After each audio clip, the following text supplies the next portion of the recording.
Racing at Aqueduct today. Big day at Aqueduct. Thursday, November 2nd, 2023. Covering Aqueduct today, all 9 races, analysis, picks, and plays with open chat. Welcome to All Horse Racing All the Time. I'm your host, Al.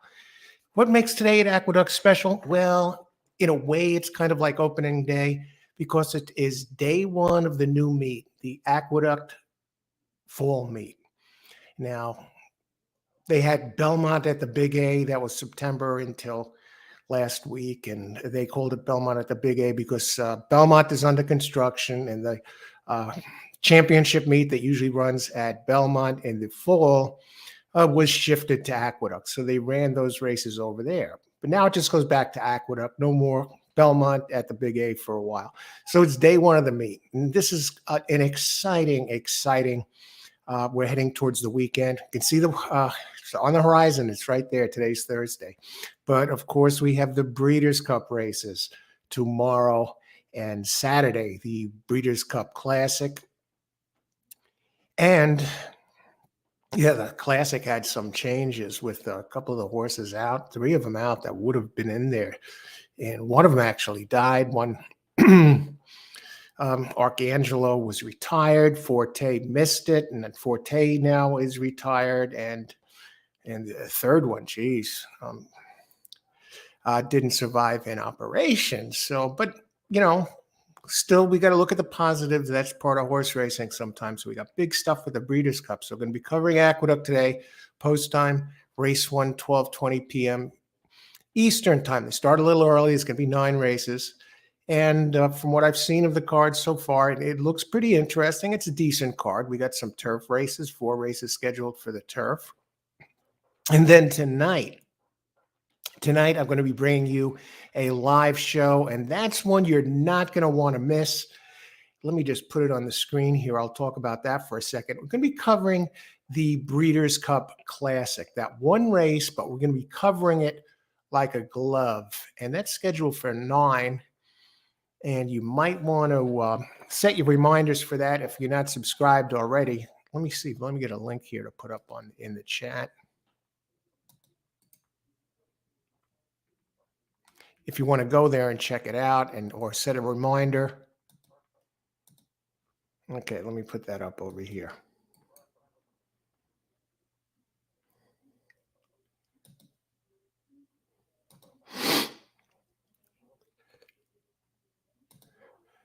So there's the link. But what we're going to have here, we're going to be joined by a few guests tonight. Starts at 9 p.m. Eastern time. And we'll be covering the Breeders' Cup Classic. And the guest, you're not going to want to miss this. Guest analyst, Parks Racing official, John Da Silva. He was the lead columnist, racing analyst for the New York Post, the most read newspaper in New York. He was the guy that did the analysis for the races for 19 years in the New York Post. From there, he went on to be the morning line maker. When you play Parks and you see the morning line, John is the guy that made the morning line. And from there, he has graduated. He is now a racing official at Parks, and we do a lot of live shows covering Parks. So, we'll see what's up with what John has to say. But he's a tremendous analyst, of course. He's a pro. He's been in this business. He doesn't do it as a hobby or as a side gig. He knows all the players in horse racing, the jockeys, the trainers, the owners, the officials. And he's going to be one of the guests on the show. And also coming back is Sopranos actor and winning horse player Robert Finaro. Many of you know him as Eugene Pontecorvo. So he'll be joining us as well. And John's been on the show as well. Robert has delivered winners on these shows when he joins me a number of times. Very skilled horse player. And of course, you've seen some of my co-hosts sometimes joins the show. Came in and for one race the other day and he made a place play on a horse and boxed it with another. Could only stay for one race and hit the exacta. Was a good exacta, and he did hit the place bet. Brooklyn guy, Vinny Bracco, but Vinny, sometimes you just see him, but you don't know he's a Las Vegas sports insider, excellent handicapper. But he gets inside information from the MIT guys. They have software algorithms to make very strong sports picks, not only on horses. Yeah, they deliver horse information, but Vinny gets it for games like football, baseball, basketball. But so he has the Las Vegas connection, and many of you have seen him here before. So yeah, that's going to be tonight at 9, and there's the link down below. So it's going to be a live show, so you're not going to want to miss that. I see some of you are here already, so let me say hello. And what do we have here? We got 14 minutes to post, so let's get cracking there. And Graham Harvey, hi, mate, enjoy Aqueduct while you can. Naira will close Aqueduct when Belmont is fully finished. Really? That said, I would kind of miss Aqueduct, but of course I prefer the racing be at Belmont. The only thing with Belmont is it's such a big place, and there's a regular crowd that goes over to Aqueduct all the time that I don't know if they'd have access to Belmont when they go over there. But let's see. Track in New York City limits and the land value is priceless. Yes, that's true. Good luck today, Graham. Thanks for sharing that scoop. Yeah, that's the thing we're hearing. Good morning, Coach. Hiya, Verdine. Hope you have a live show for Breeders' Cup. I'm going to try. I'm going to see what I can do as far as that goes. I'll have picks somehow or other, but we're looking into that. I guess you heard we're going to be having a show tonight, 9 o'clock show with guests. Coffee of the day. Actually, today I'm on, I had coffee earlier, Bigelow green tea with mint. So I got the green tea and I have it in a big cup, and it's very, very good for you. So that's what it is today, Bigelow green tea with mint. Good luck today, Verdine. Austin, good morning, everyone. And Al from Las Vegas, good morning, Austin. And Greg, good morning to you. Good luck, Greg, and everybody in here. Thanks for joining us. Okay, opening day, kind of at Aqueduct. Belmont at the Big A is over. That meet is over. Today's day 1, so the scoreboard gets reset for the jockeys, trainers. This is day 1 of the Aqueduct fall meet. So let's talk a little bit about this race. I saw one it's kind of an interesting speed horse, but numbers are terrible. First race, 6 furlongs, maiden claim, 20K, 32 for maiden 2-year-olds. You know, they start us off with one that doesn't, I'm not actually crazy about this race. Claiming price 20K.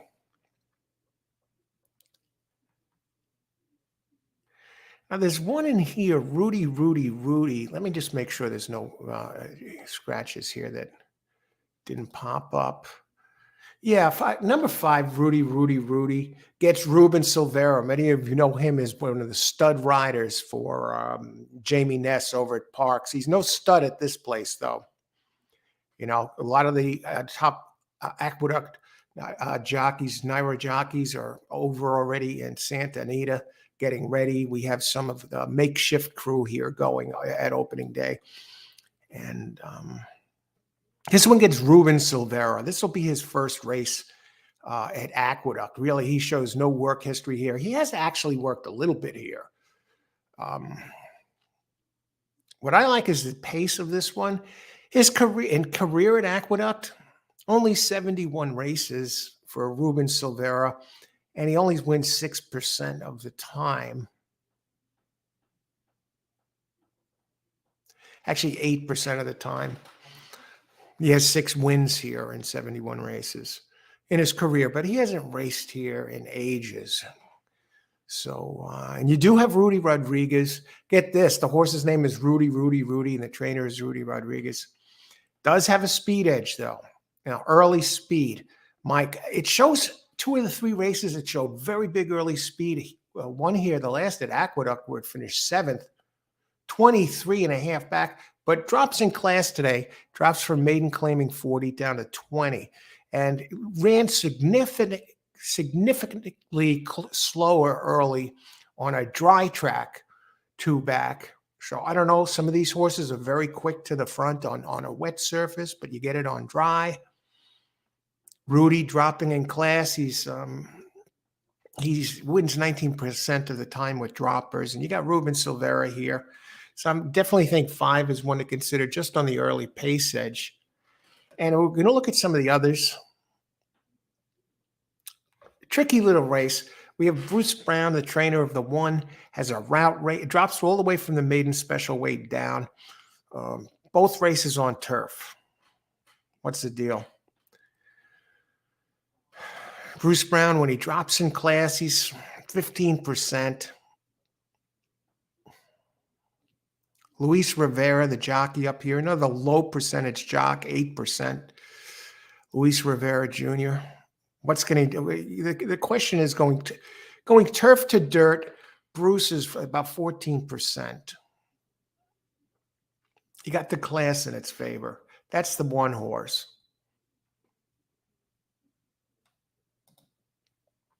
And that one currently on the board at 5-2. And the Rudy horse, that one's on the board at 5-2. Am I going to try and do too much? Rudy, awesome for sure. Number 2. That one seems, at least it ran a Saratoga race at 7 furlongs. Has Jose Gomez up, who's 8% at Aqueduct. I'll tell you what. There's another one dropping from maiden special weight to maiden claim. Fernando Abreu, 12% jock. And, well, this is for the meet here. So all the jockeys and trainer numbers are reset to 0. So you have to dig a little deep. At least it has a fairly consistent race. I want to look at the pace for the race 2 back, because that's its dirt race.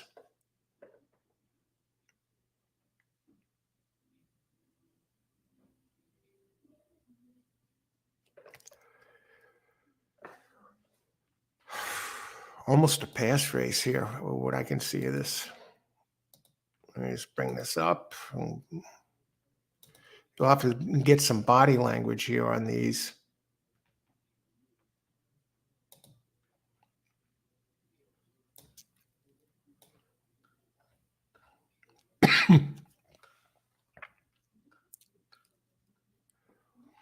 Four is a first-time starter. For a trainer, very light, 11% trainer here. Out of Street Boss, James Bentley Begg. I just want to see how this one's been working. There's no real fast works to show. And this trainer is 0 for 14 with first-time starters. Out of Street Boss.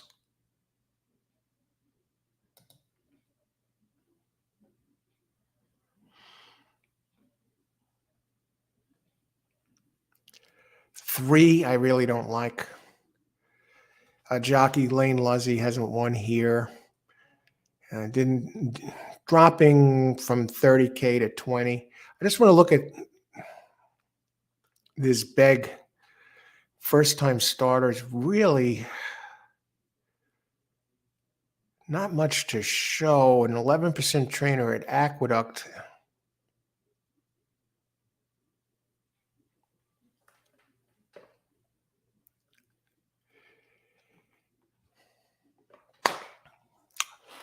Question marks. You got the one horse that's a question mark.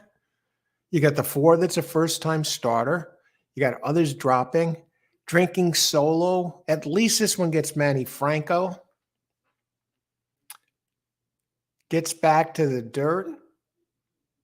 And I'm not going to beat this one to death here. I don't like the race. There are better races ahead. A lot of droppers, surface switchers, even a first-timer in here from a trainer that can get it done once in a while. I just want to go to the pace scenario a second. I expect the 5 to go. Rudy Rodriguez. At least he has it. Rodriguez is 14% with Silvera. A high percentage jock and has the speed.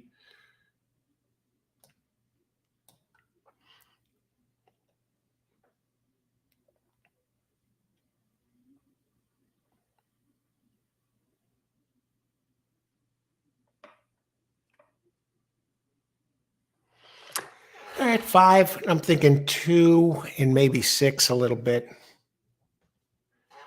That's the best I could make of this. Include the 5 over and under the 2 and the 6. I like that the 5 showed some good speed last out.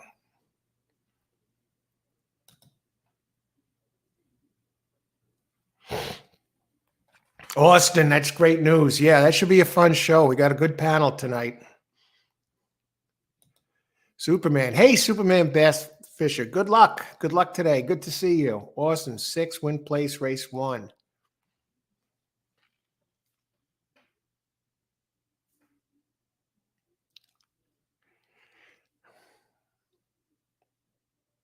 I just think 2 looks like the cleanest horse in here based on its dirt numbers.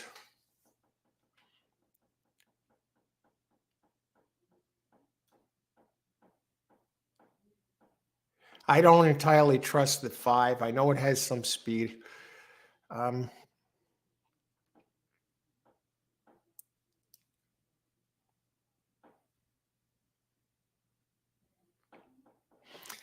Drinking solo, 2-6. Let me just look at the second race for a second. That's a 7 furlong claimer. Maybe I'll put together a double here. Just double check. Oh, you know the 1 is going to be part of it. Rice, maybe. Oh, this is another one.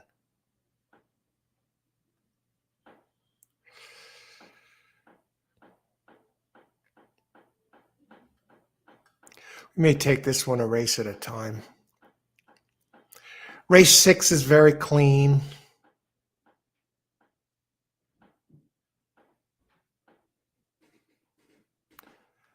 Fierce Fightly. Let's look at the pace again.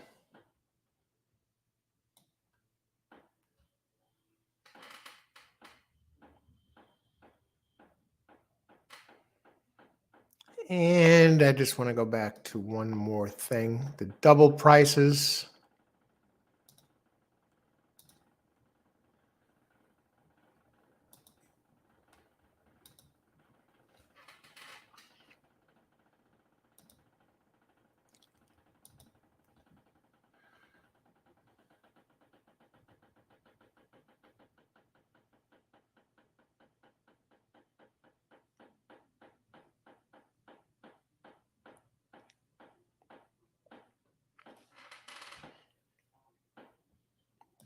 And the pace one more time.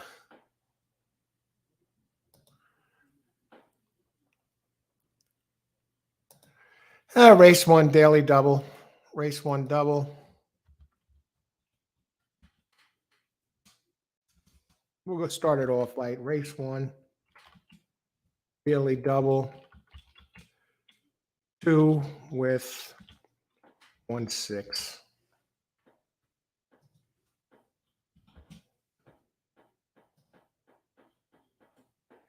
I like the 5 for the speed, but I don't know. It seems to give up. I didn't like the way it's run on a fast track. Hey, Christopher, like 5 win place. You got the speed, 1-3. Good luck, Christopher. Good to see you. And 4, Maraf with Beg James. Good luck. Hey, a Prince. Good luck today. 4 of these dogs I'll punt on first-time starter. Yeah, right. I just went 1. I like the race that the 2 had 2 back. And I look like 1 and 6. 1 is the Rice next race, and the 6, very clean running line. I mean, the 6, I think the 6 might offer some value next race because people put the money on Rice and undeserving favorite.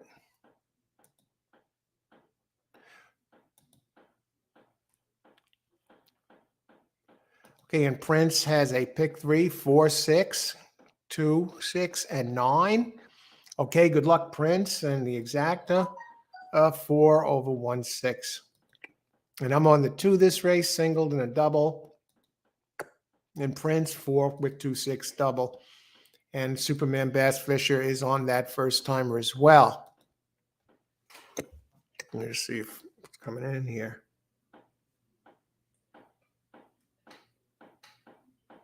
Okay. All right, they're approaching the gate. Day one of the meet. All the numbers are reset to 0 as first day of the Aqueduct Spring Meet. Belmont at the Big A is over. This coffee, the tea is hot as can be. Holy smokes. 6 now taking the money. Pete Falcone Jr., the trainer. You got Manny Franco up. And 2, the trainer, Abreu from Parks, really. And Antonio Gomez up. 2 is down to 2-1. 5 will be flashing some speed. About to get rocking and rolling at Aqueduct here on this chilly fall day on the 2nd day of November. We're into that holiday season now, okay?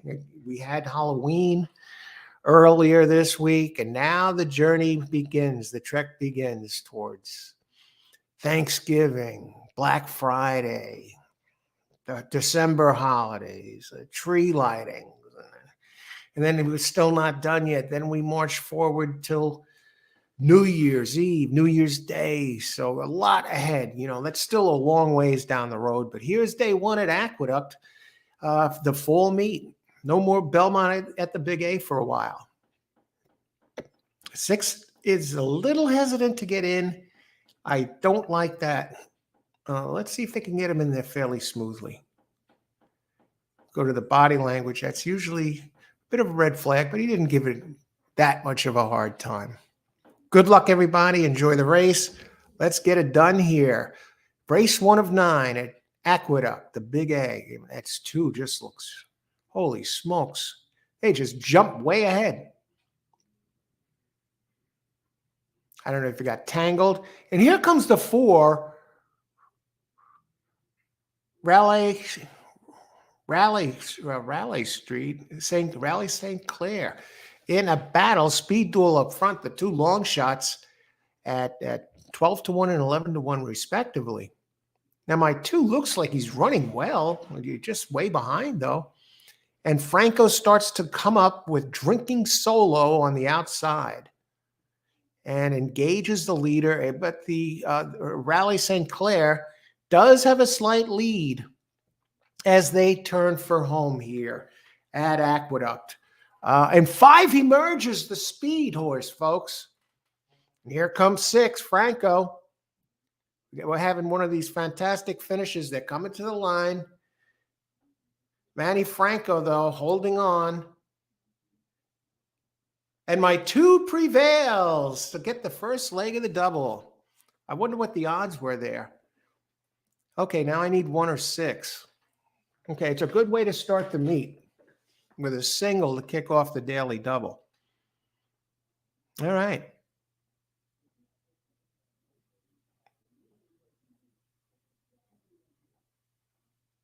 All right, let's see who got this.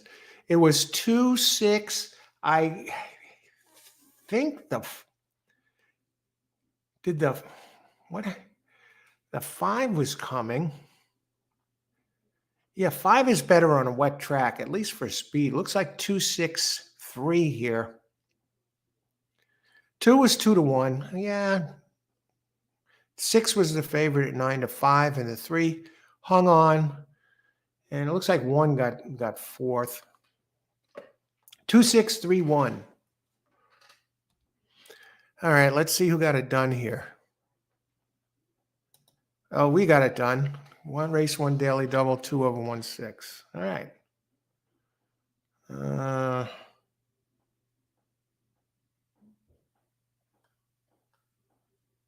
it looks like I'm the only one that got it done here.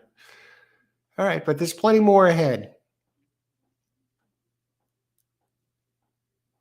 The 4 was there for a while. All right. On to race 2. I don't have an exacta. And looks like I was the lone one that got through this first race with a win. But I'm not out of the woods yet. I still I need 1 or 6 to complete the double next race. So there's no cash exchange here. so far. Okay. And as far as if it would have played an exacta with two, I was thinking about a 2-6 exacta. That's not going to 2-6, 26-40 for two, 24-60 the other way. All right.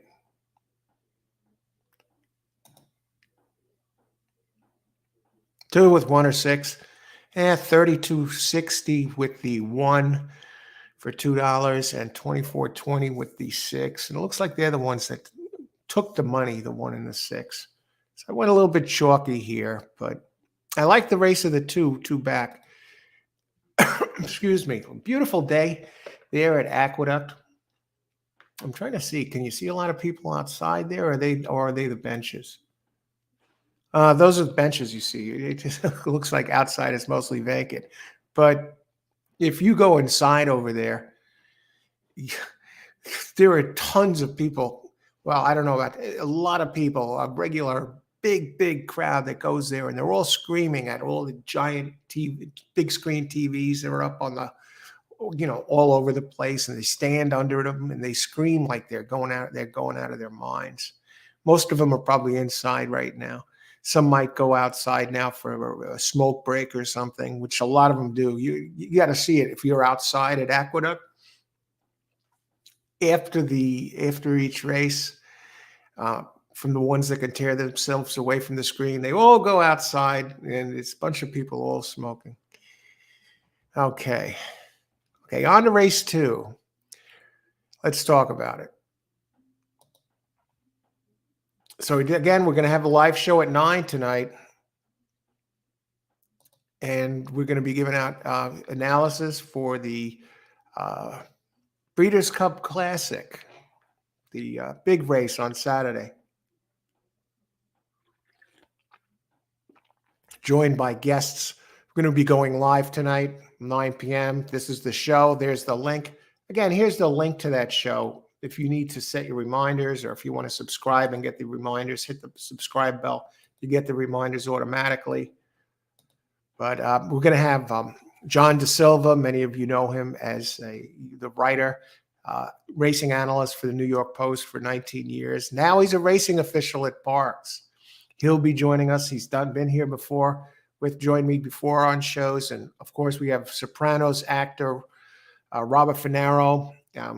He's played Eugene Pontecorvo from seasons 3 to 6, but he's a winning horse player, and he's given out some big hits on the show. And of course, my co-host sometimes pops in, the Las Vegas Sports Insider, Vinny Bracco. Came in here and gave us one race the other day at Parks, and he gave out the winning exactor and hit a place play and an exacta play at Parks. So and then of course there's me, host here of this show, All Horse Racing All the Time, and creator of the Coach Allen's Racing Report, a racing report that I've been putting out for 2.5 years, more a racing analyst. So of course, and I'll be joined by these three gentlemen. And this is the first time that all three of them are going to be on the show at the same time. I've had John and Robert on at the same time. We've had Robert and John on to join me.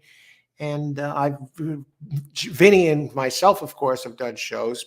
But now John will be meeting Vinny for the first time. This is the first time we're going to have all four of us on together. And we're going to be going horse by horse from race for the Breeders' Cup Classic, beginning with the first race. And one of us, we're going to lead off. We're going to go one at a time. We're going to talk about what from the post position 1 in order, who we like, what we like about the horse, what we don't like about the horse. One person's going to be talking, and then they're going to give the final answer as far as you're going to toss. You're going to use this horse to win in the win spot. Would you use it underneath, or is this horse a toss? And then we'll go one by one for every single entry in the Breeders' Cup Classic. So this should be a hell of a show, and very interesting. And John is especially, he's the Parks official. He knows all the trainers, jockeys, owners on a professional and friendship level. So he gets the inside scoop on these, when they're ready to go, when they're not. So this should be a hell of a show. All right. On to race 2. Let's talk about it. Race 2, 7 furlongs, claiming price of $25K. Purse $36,000 for 3-year-olds and up, which never won 2 races. So the 3-year-olds come in at 120, the older 122 pounds, and non-winners of a race in 2023 allowed an extra 2 pounds. So $25,000 claiming race here. Race 1, opening day of the Aqueduct Fall Meet. So which trainer is going to win it? Which jockey is going to win it? Who knows? And we got a lot of out-of-town action here in this race as far as the jockeys go, because a lot of the big names, they're over there. They said they're racing in Santa Anita today. And of course, the Breeders' Cup tomorrow. They're getting settled in. You know, the Ortiz brothers are going to be on a number of horses there, as is big names like Rosario and Saez. And it's a who's who of jockeys this weekend, Friday and Saturday, the 2 days of Breeders' Cup races. And both days are huge days, but Saturday is the bigger day with the Breeders' Cup Classic. But we've got tons of stakes both days. So, okay, here we got a 7.5 furlong race. Now, I'm torn here. I was torn between the 1 and the 6. 6, you have the Linda Rice, she's just been unbelievable. Lights out this past year. Saratoga title tie for the lead, and she has Carmouche up here for this one. I'm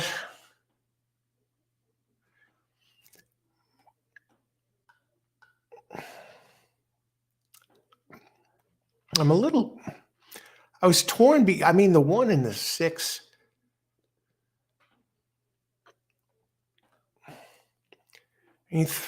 Let's look at the pace a little bit. Number 3, Pine Valley, does have a pace edge over the others.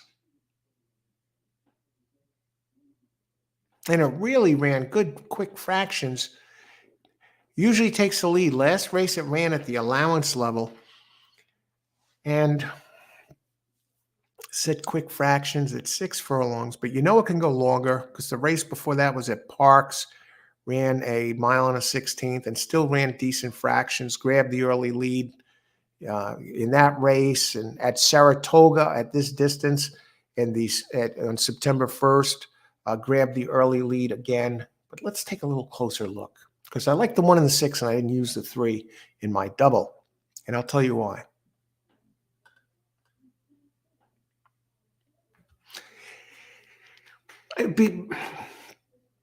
Seems to be going in the wrong direction.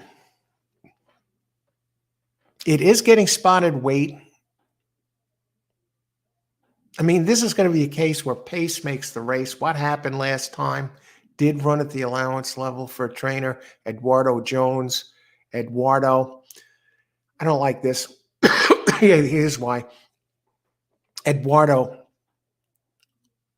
covering over 600 races at Aqueduct, Eduardo wins only 4% of the time. It has run some very credible races at Parks. As a 3-year-old, it looked like it might turn into something, but as a 4-year-old, this one's all over the place. And the 3 races since it changed from Robert Mosca's barn over to Eduardo Jones, this one has just went south, losing by, listen to these lengths. Last race, 12 3/4 lengths. Race before that, 14 lengths. Race before that, over 20 lengths. So it has the speed.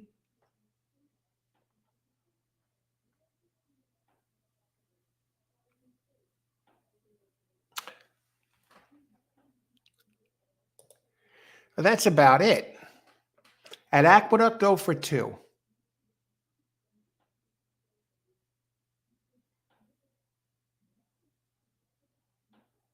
And it did run a decent race a ways back at Aqueduct early in the year. Career-wise, 1 for 18. But it is the speed of the speed. But who I want to talk a little bit about is the Linda Rice entry, who's dropping a little bit in class.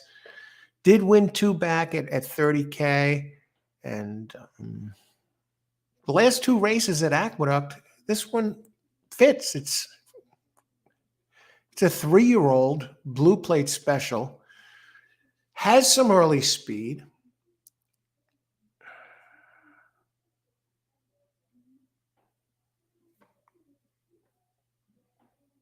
Has some early speed, gets Ken Carmouche, who wins 19% at Aqueduct. And Carmouche and Rice together, they're in the money 56% together, and it's a 20% winning percentage. I think it's going to go through this one.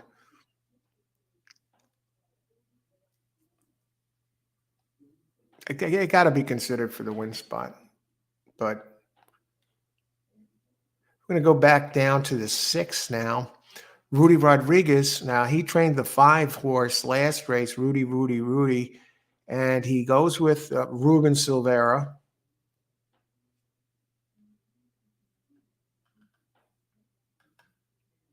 Actually sticks with Ruben Silvera, who rode the 5 last race.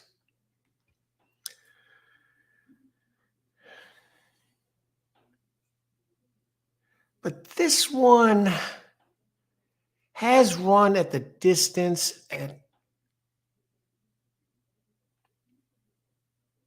it's a 3-year-old. I think this one has a shot here.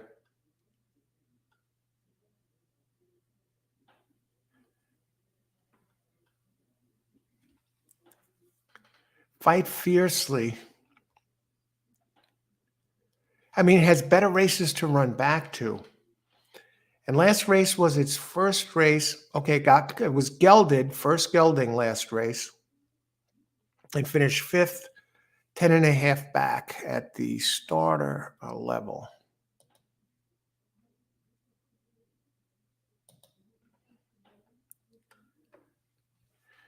That was its only race at Aqueduct, really not involved. That's the thing with these two. I mean, these aren't the creme de la creme of horses in this race. Originally a $230K purchase, and now it's in for $25,000. But it is coming out of the allowance level, actually. I said starter, it's coming out of the allowance level, so this class relief should help. 1 for 15. Let's check the pace on this. I want to see one.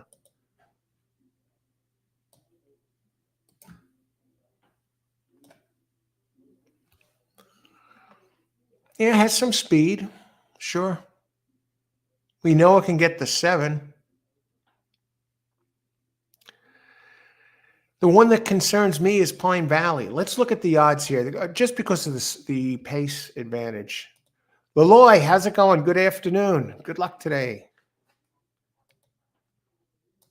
Big show tonight, Laloy. 3 is 21-1. Yeah. Yeah. It's 1-6. Linda Rice is taking all the money. They're not buying the 6 at all. I got to think the 6 is going to come down from here and wind up being favored. I know it's 3-1. Now, if you look at the will pays, the 6 is paying less than the 1, so 6 is paying 24.20 in the double, and 1 is paying 32.60. Let's talk about some of the others. Let's find something else.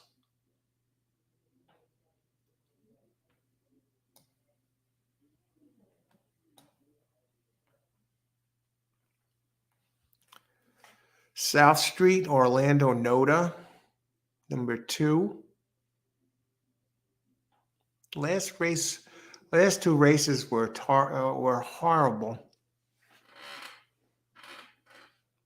Usually runs longer route distance. I'm not overwhelmed there. I don't see that one topping out. Pine Valley. It's just since it's went to this barred with Eduardo Jones, the early speed, but losing anywhere between 12 and 20 lengths. So 3 starts with this team. And the train is only 4% at Aqueduct, over 600 races, so past there. What about 4? 4 has really done nothing wrong.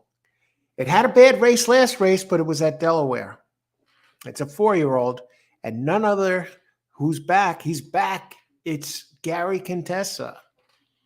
We haven't seen him in a while, but he's come back, won a stakes race, big stakes race earlier this year. And this one, if you throw out the race at Delaware, chase the pace 4 wide, being a mile 70. And this is the first, and this horse was used to be trained by Brad Cox. And if you throw out the Delaware race, this one has some very solid numbers. And who's riding? We have the Davis family here today, folks. Katie Davis is here. Dylan Davis is here. And I believe Trevor McCarthy is here today, Katie's husband. And all 3, Dylan, Katie, and her husband, Trevor McCarthy, I know they're at least in one race, all 3 of them together. But Katie, going back at Aqueduct, she's raced here 180 so times. She's winning 7%. She's won 12 of those races. But this one, why not? Deputy Connect. Definitely one for consideration. How many minutes to post? 7.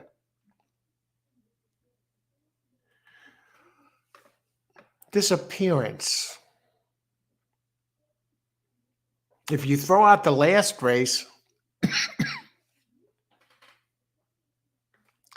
go back to that 4 one more second here. Never raced here at Aqueduct. Gary Contessa.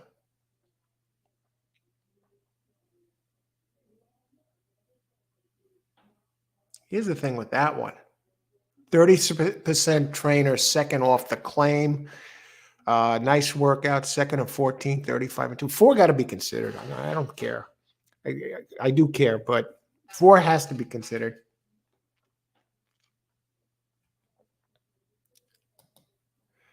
Disappearance. The 4 has nice races. You know the distance is no problem. Disappearance is the 5, 4, 5. 6 already I like. It goes through 1, 4, 6. What do I do with these? Who's the one who's most likely to do something? What I think I'm going to do is box Katie 4 with the 1 and 4 with the 6. And actually keying I got to check the prices. Actually keying the 4. I like the Gary Contessa angle.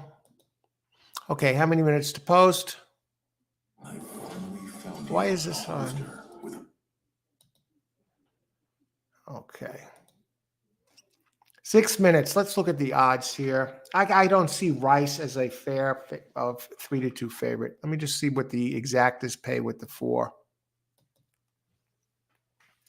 4-1, 26.80. 4-6, 37.60. What about 1-4, 20.20? 4-1, 26.80. What about 4-6, 36.760, and 6-4, 37.20? Yeah, let's do that. Pine Valley is taking some money. Let's look at the double payouts. Who's taking money in the doubles?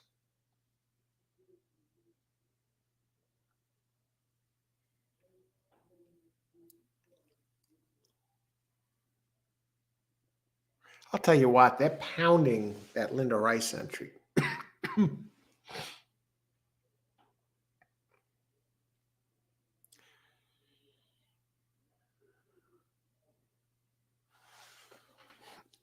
Excuse me. We're everywhere here. That's to be expected, but now she's starting to move up on the now 8-5. Pine Valley is the interesting one. I can't. because of the speed and getting the weight break.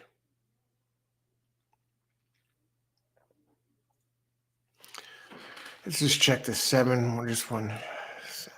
Mudville 9.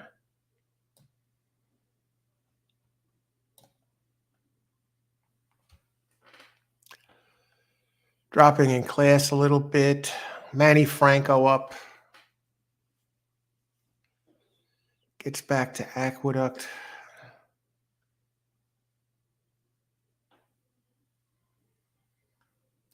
Yeah, well,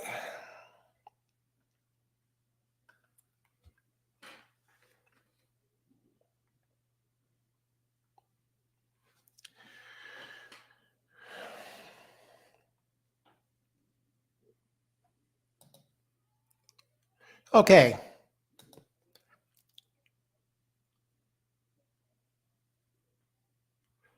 Tony Vasilino is here. Hey, Tony. Good morning, Al. Race 2, 6, win place, 3 to show. A lot of speed on that 3. Good luck, Tony. Big live show today night at 9 o'clock, Tony. And if you're just joining us, we're going to be doing a Breeders' Cup Classic picks and analysis. My guest tonight, we're going to go horse by horse, covering the entire field. Parks racing official John DeSilva. He used to make the morning line at Parks. I do Parks shows, and he was the lead analyst, columnist for the New York Post for 19 years. And then coming back again, who's given out some big picks on live shows, Sopranos actor and winning horse player Robert Finero. You know him as Eugene Pontecorvo, seasons 3 to 6 on the Sopranos, and also on the panel. We're going to be going one at a time, post position by post position. So one guy's going to talk about the horse, whether he likes it, doesn't like it, or, a toss, or if you use underneath, etc. At the end, we'll, give our final analysis, and each of us will go in order covering. And then we're going to have Brooklyn guy, Vinny Bracco. He's been on the show a number of times before. He's a Las Vegas sports insider, gets top information from the MIT guys for software,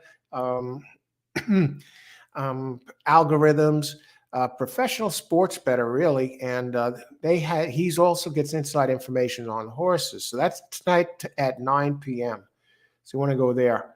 Austin, nice call on the 2-horse out. Thanks, Austin. Good luck this race. You go on that 6. Race 2, 2-1-7, exacta try box. Good luck, Christopher. How many minutes to post? 1 minute to post. What are we going to do here? We're going to go, let's stick with this.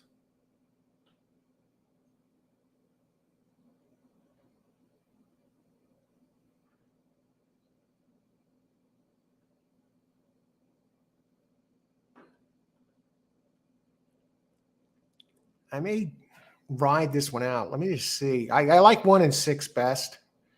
Next race is a turf race.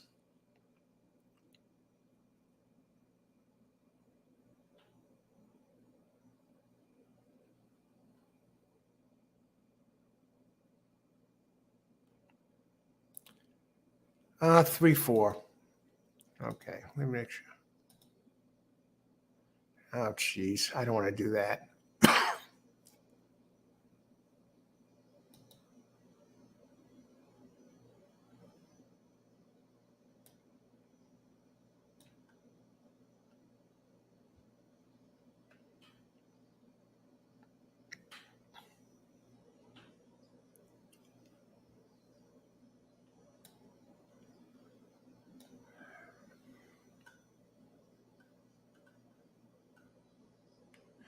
Okay.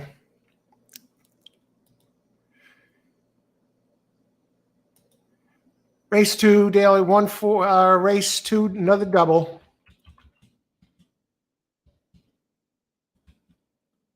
1, 6 with 4, 5.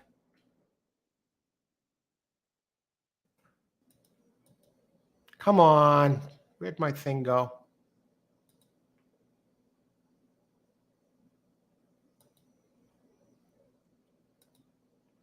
Here we go. All right, they're getting in the gate.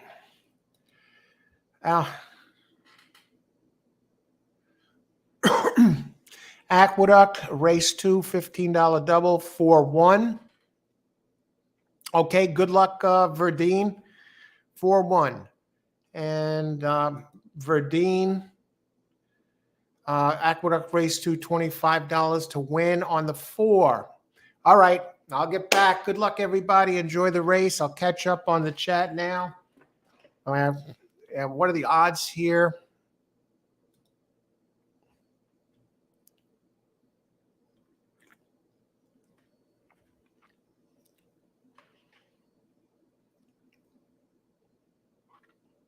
Uh, 9-5. The 6 is coming down. The 3, 4. Deputy Connect. I'll tell you what. I wouldn't be surprised if 4 wins. I stuck with my guns with the 1-6 and just followed this daily double up with another double. But that 4, Deputy Connect with Katie Davis, the lovely Katie Davis of the Davis family, her sister Jackie Davis. I don't think Jackie's here today, but Dylan Davis is her brother, and Katie's husband, Trevor McCarthy. They're all in one race. 3 is, as expected, vies for the front. 4 should have no problem with the distance and usually runs route, but if can convert those route numbers into a sprint number, Katie should be coming late on that 4 in this 7 furlong race. So no cause for immediate alarm here. Good luck, everyone. The 1 is out 6-5. It's too low. Pine Valley took late money, dropped from 13. No, did it take late money? 7 is coming. Mudville 9. Where is Katie? Is she okay? Where is she's not even on the screen?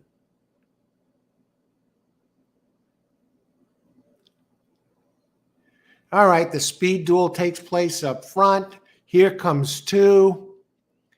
And we have a barn burner, and Katie is entering the picture late. And here comes 7 again. Here comes 5. Look at 5 come, folks. Come on, 6. Oh, no. I think he's going to make it, but we don't know. Oh, God. Too close to call, folks. That 5, I got to see a replay here.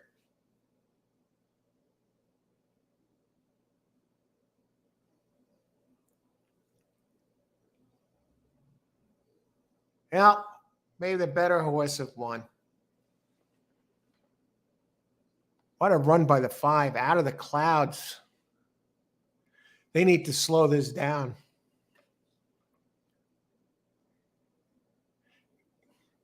Slow it down, guys.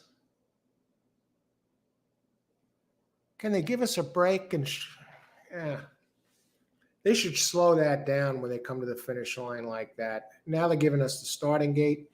What do you think? Who won that race?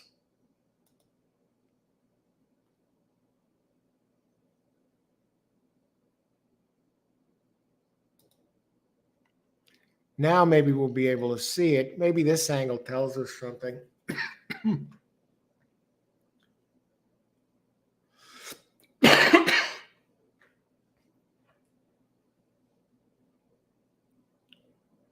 This is not going to show us anything either.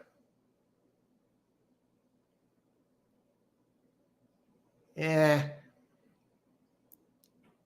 think I got nipped. Usually on this camera angle here at Aqueduct, it seems like the 1. Oh, he did hang on. All right, we got the first daily double of the day. Holy smokes.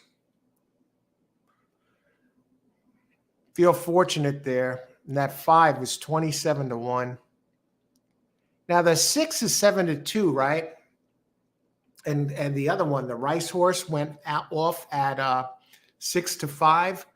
But the payoffs in the double pay less with the 6 than they would with the 1.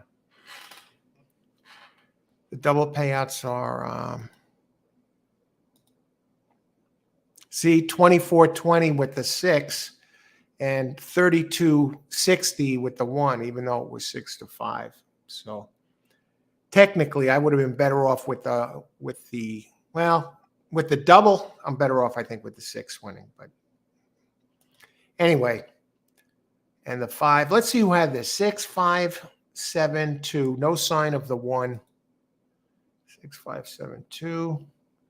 All right, I got 1, 6 with 4, 5. So I hit the double, and now I'm alive to the 4, 5 here. Too close, Leloy. It looks like 6, 5. Yeah, you're right. Tony, Al forgot how to send thank you for $10. That's nice of you, Tony. Thank you very much if you do. Where you enter your chat, Tony, there's I think it's a $ over there. If you click on that, that's called a super chat. You could make a contribution there. So it's right where you type in your chat. There's let me just make sure that's what it is.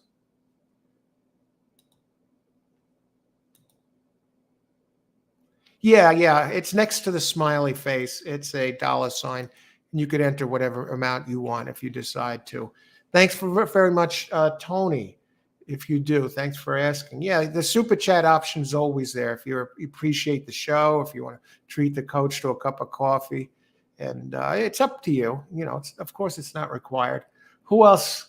217. I want to play the 6 horse. Okay, Austin. Race there we go, Austin. There you go. We got good prices there. Win place, beat that Rice. Austin is on the board. King of the pick 4.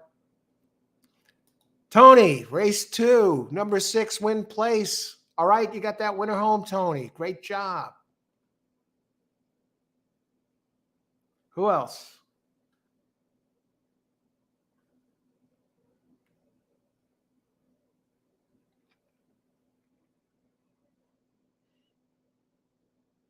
Tony, do you see that over there? It's where you enter the chat. I think it's just to the left.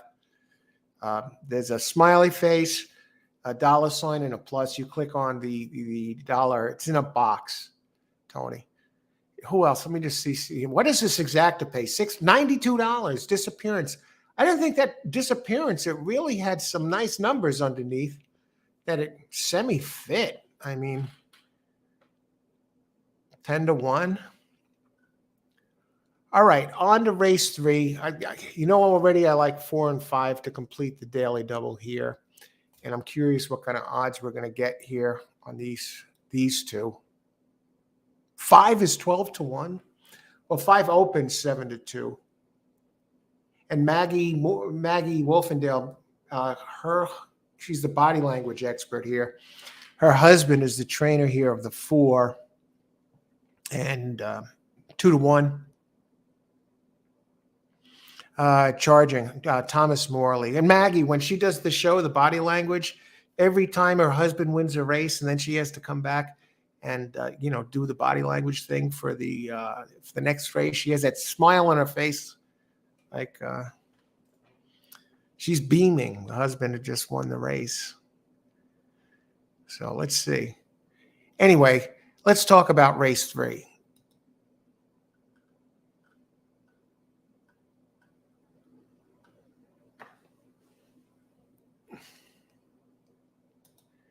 Race number 3, 2 in the books.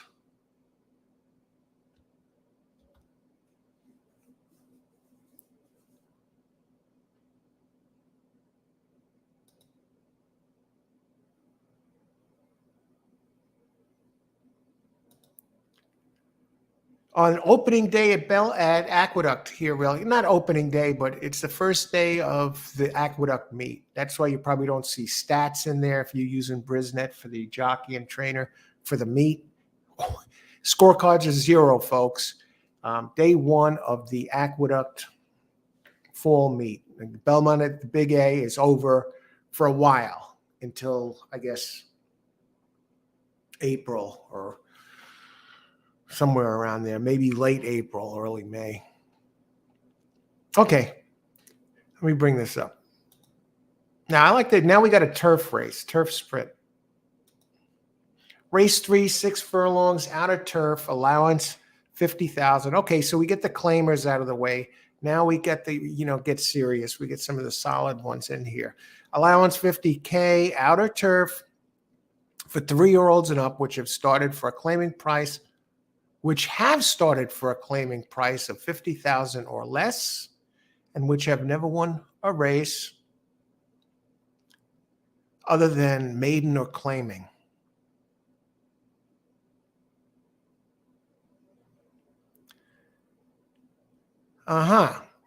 Interesting race. So this is an allowance race, but this is for horses which have started for a claiming price of 50K or less. So all of these have been claimers at one time, and which have never won a race other than maiden or claiming. 3-year-olds, 120 pounds, older, 122. Non-winners of a race in 2023 get an extra 2 pounds. The rail is set at 12 feet. All righty.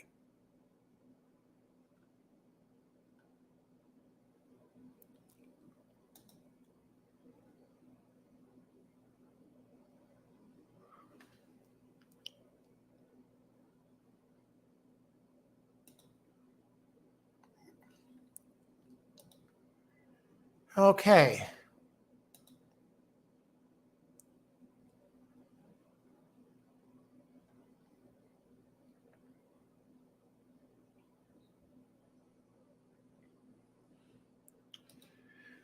Al,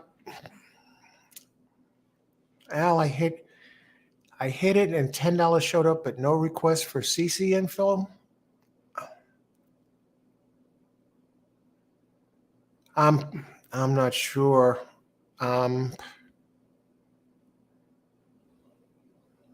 If that doesn't work, I do have a Cash App option, but no request for CC info. Okay, let me get on this race. If we get to this, there's a Cash App. If you want to make a contribution to the channel, that a donation, that way, that's Cash App. It's a report. Let me see.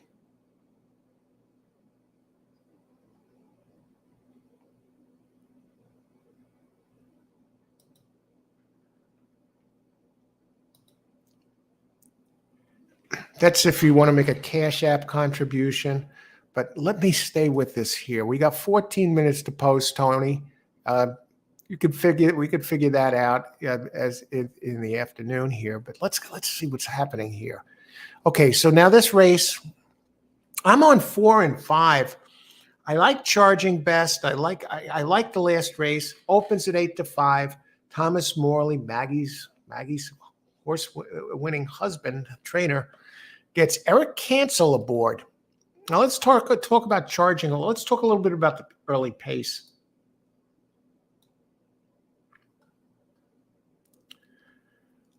Okay.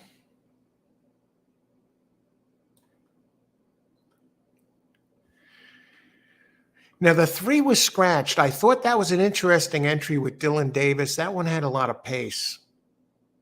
And does get Volkert. Would have been Dylan Davis riding it for the 4th time in a row, but that one scratches out, and RB's the Boss comes in. Now this one, 5 is the pace. Charging has some pace too. Gets Manny Franco. But RB's the Boss. The deal with this one is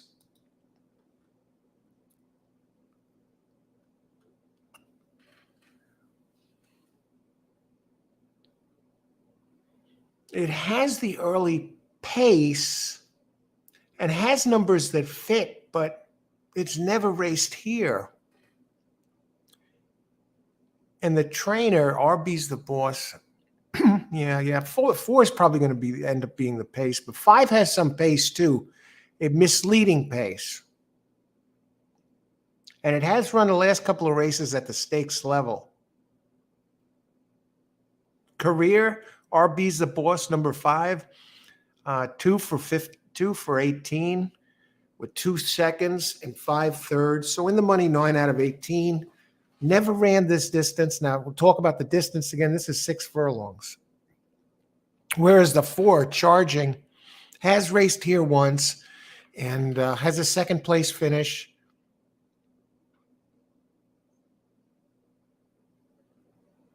Numbers seem a little light to me, but does have some early speed. Last race ran at the allowance level and came in second with Castellano. Morley for the year 2023, 14%. And Manuel Franco, he's 20% for the year out of 1,041 races. Now I got to go.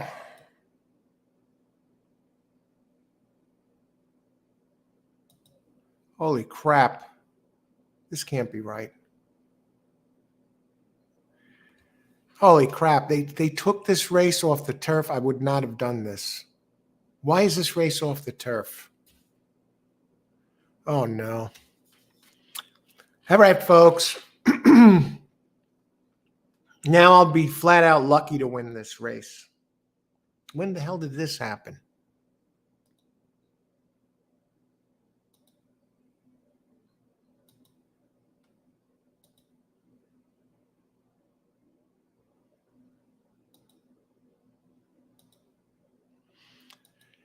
And it looks like the 8th is also off the turf. Let me double check. I got this information earlier. Holy smokes.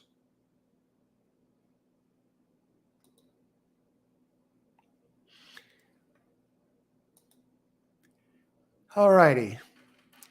And again, tonight we're going to be going live, 9 o'clock. We're going to be talking Breeders' Cup live, 9 o'clock, with guests, analyst, Parks Racing official John DeSilva, Sopranos actor and winning horse player Robert Finaro, Eugene Pontecorvo, seasons 3 to 6, and Las Vegas sports insider Vinny Bracco. We're going to start with post 1, and we're going to go in order. Each of us will give our what we like or don't like about a horse, and if we're going to use it to win or maybe just underneath or a toss. And we're each going to give each other a chance to talk. And we're not going to be long-winded. We'll go through every single post position. So that's going to be 9 o'clock tonight, Eastern time, live. Okay. All right, 10 minutes to post. Why is this off the turf? Okay, no problem, folks.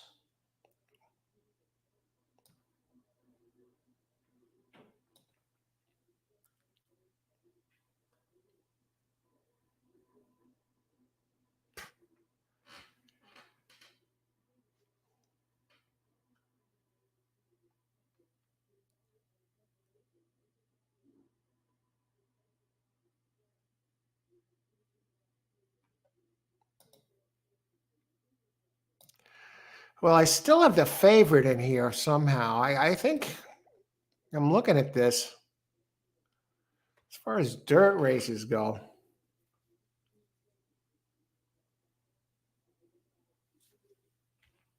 11 and 12, the main track onlys look very strong. My 5 is freaking going to be history here. Damn, that was not good, folks. Not good at all. 111-12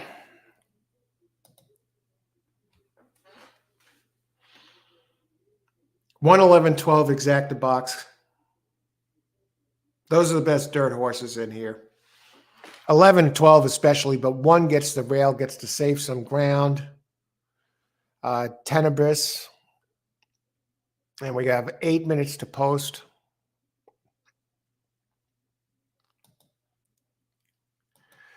No problemo. If my 4 or 5 win, hey, I stepped in it. Because I really, 11 and 12 just look too good. I mean, one is coming off a race for Faith Wilson, who changes barn to Bruno Tesori. Bruno is 2 for 7 at Aqueduct, and so 406 ROI, limited body of work. First race after the trainer change, he's 13%. Now this one's coming back quick though.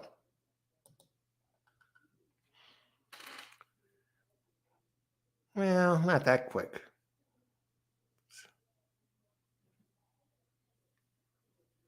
Jose Gomez up. Faith Wilson, she's okay at Aqueduct.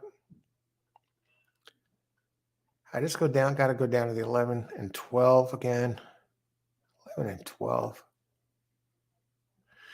I mean, the 10 is strong too. Linda Rice is taking the money for it. Get this. Linda Rice is the owner and the trainer of number 10. She got skin in the game, folks. Let's go down to that 10 again. I like the 1. Well, look at those odds on the 1.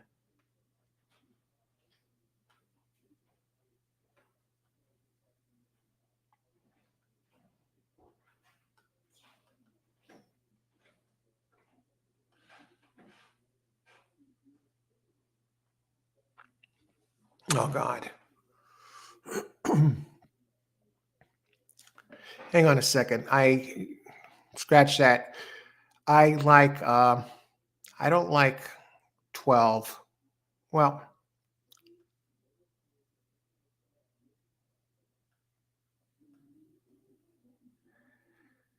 yeah, I think that Rice entry, I'm checking the numbers here.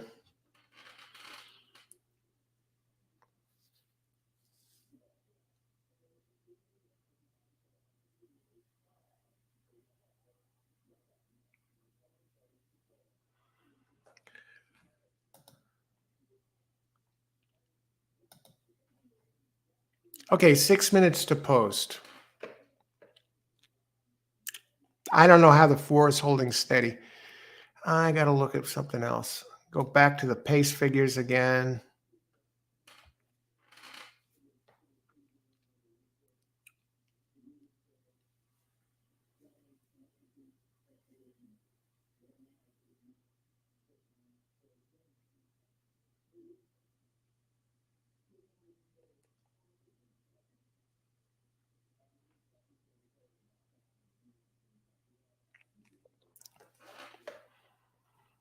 Yeah, we got some speed sign on here. 1. At least the 1 has some races on this track. Well,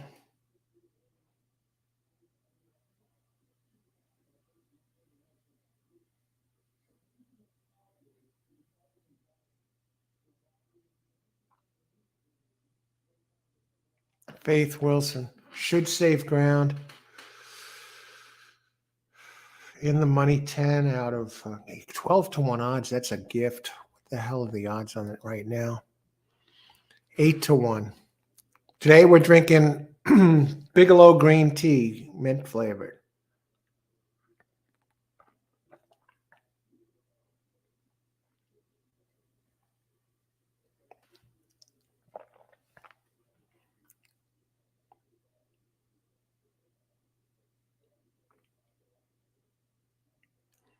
The 11 looks like the best one of all here. Franco's ridden this one a few times.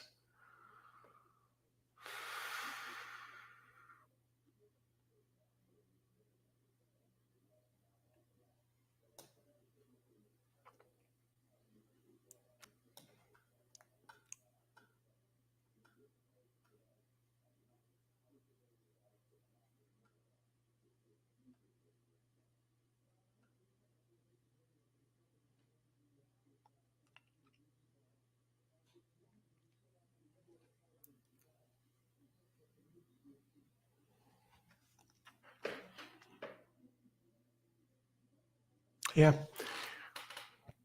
I think I'll stick to my guns on this one.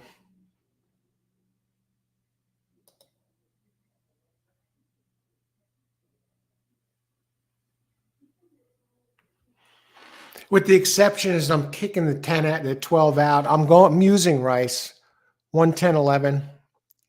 those are my three. 1, 10, 11 here.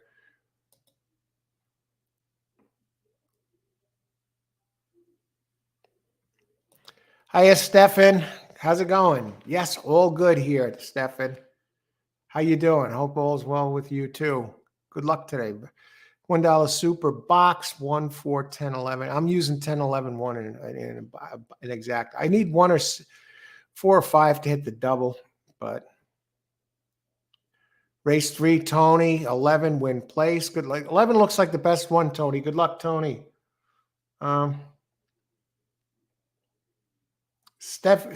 Stephen R. Hey, Stephen R. Hope you are doing good. 1, 4, 11. Exacta box, race 3 at the Big A. Good luck, Stephen. How many minutes to post? Uh-oh, got to get moving. 1 minute. Okay. Race 3. Exacta box. 1, 10, 11. Now, this is strange because I need 4 or 5 to win to hit the double. For some reason, when I looked at things earlier, 4, I saw that 3 was supposed to be on the turf. So I put the 4 and 5 in, and that's it. 1 minute to post. Let me just look at the next race for the double players out there. That looks like a very potentially chalky race. We'll stick with what we have here as I head towards the post.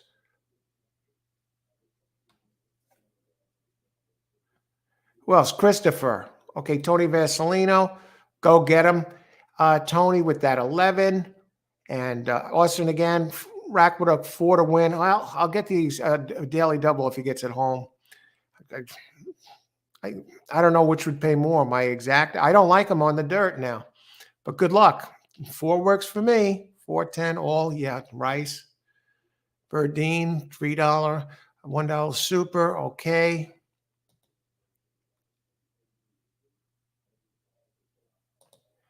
And DePonte, why not 2 or 6 to show at a price? I can't stand Jacobson. Okay, if I got a second, I'll take a look. How about this one horse? Peanut at the track. Hey, Peanut, the one looks good on dirt, the last couple. See how much time we got here.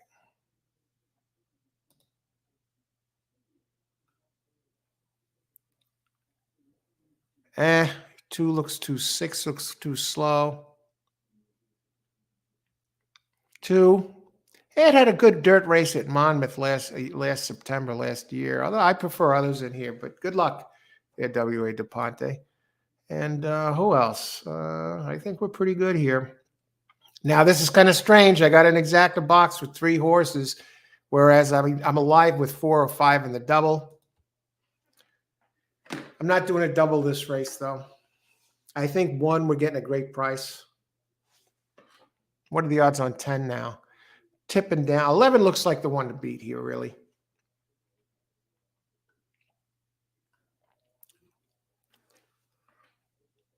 That 4 drifts up to 9 to 5 to 1. The 5, 13 to 1. Oh, brother.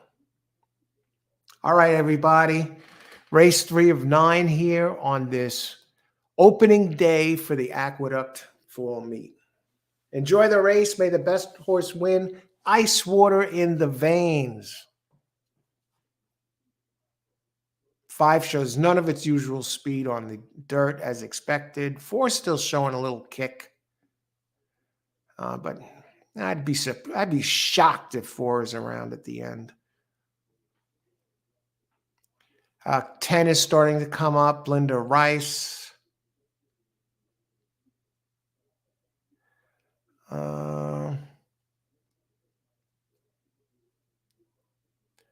11 starting to move. That's no surprise.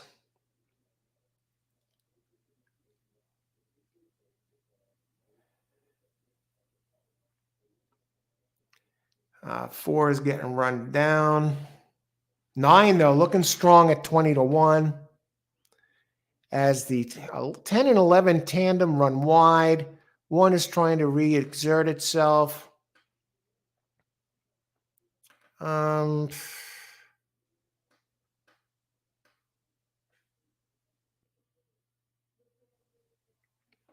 who was that? 10 or 11? 8? 11, 10? Well, I got the exacta, so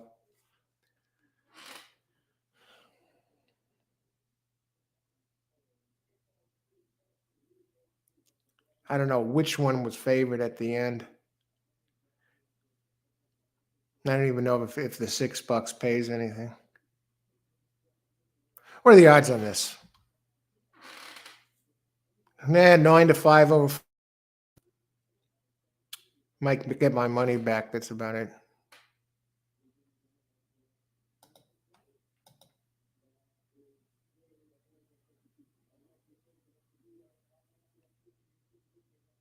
You made $2.60 on that.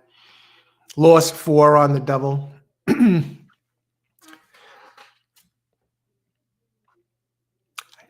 What would 10, 11 have paid? Even that wouldn't have been too good. But hey, we're still up for the day and we're moving along on to race 4. We hit the early daily double.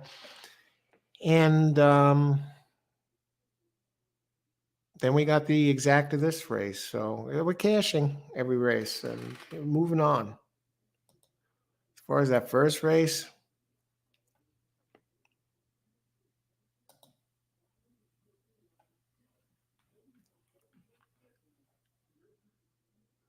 see, the first race, the second race double was 24-20. All right. At least we're on there, 11-10. All right. See who got this.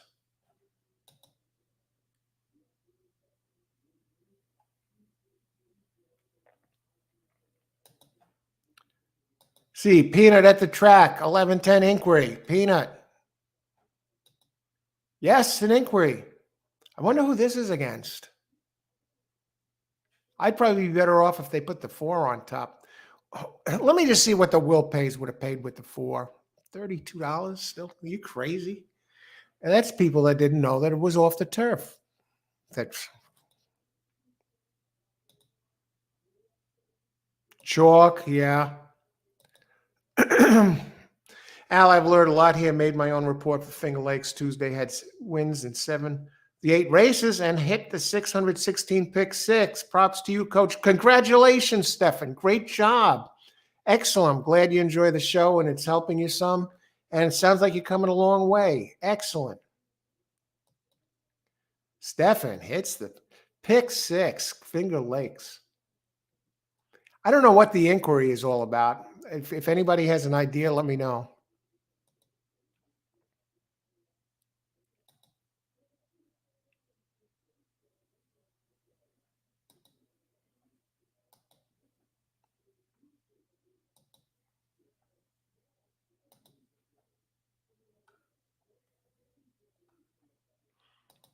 All right. 3 races in.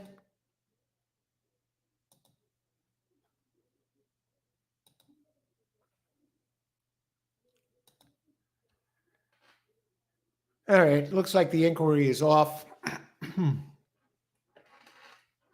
Jeez. Never a dull moment, right?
Let's see who's getting some stuff pouring in here.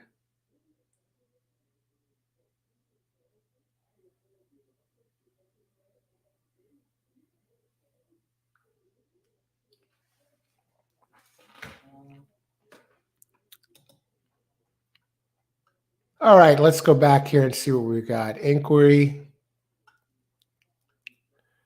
And we know the inquiry passed. Here's my exacta box. I would have liked to have gotten the 1 in there.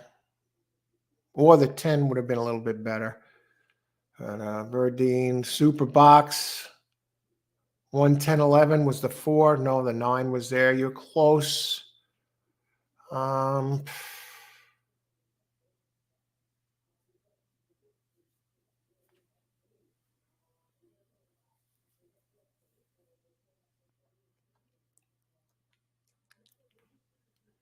All righty. That one's official. So we move on to race 4. Race 4 of, now this race, we only have 6 entries. A couple of scratches, number 7 and number 8.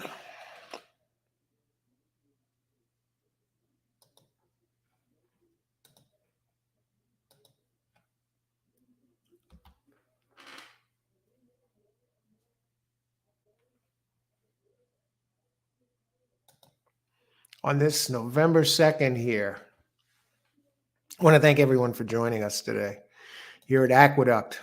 First day of the Aqueduct Fall Meet. Okay, the 11 to 10 to 8:30, right? So a net loss of $1.70 the last 2. We're still up for the day. Okay, let's go. All right, race 4. Hope you're all enjoying this and you set aside your bankroll for the day, what you're willing to wager, and let's see what happens here. Race number 4. Okay, 6.5 furlongs. It's a claiming race, 40K. Purse 60K is 60K. For 3-year-olds, weight 122 pounds. Non-winners of 2 races in 2023 allowed 2 pounds. A race in 23 allowed 4. Claiming price 40,000. Maiden and claiming races for 32 or less not considered in allowances. Okay.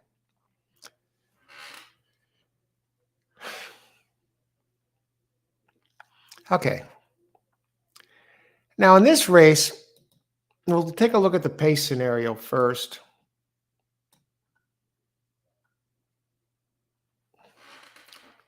Well, Maggie's husband didn't win that race. I'll tell you, it would have been a different story if that race was on turf.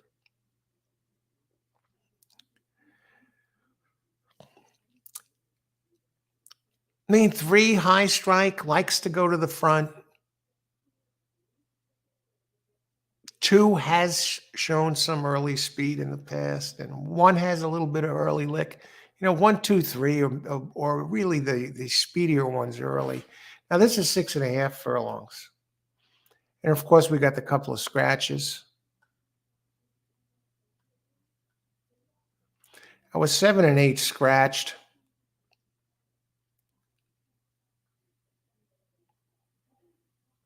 No, I got to think that Michelle Nevin is the one to beat. This one's been winning. It's 1 here. Cup comes in light, 115 pounds. Career at Aqueduct, 2 races, a win and a third. 3 races at the distance. Has a second place finish, an 85 Brisnet. Michelle Nevin, 13%. But here, this is the second race since Cup has been claimed from Rachel Jacobson and Dominic Orachio. But Michelle, 31% off the claim. Second after the claim and second start with the team. So, and more so than those fancy little statistics, this one does look like the fastest horse overall. It seems pretty consistent. The one thing that bugs me a little bit is that High Strike, number 3 horse, did beat this one.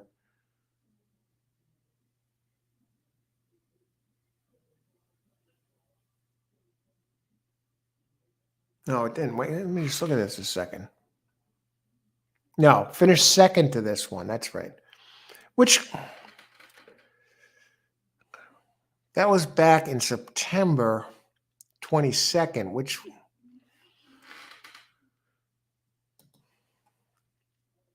I mean, the one looks like the standout to me. What kind of odds are we getting on this? 1-1.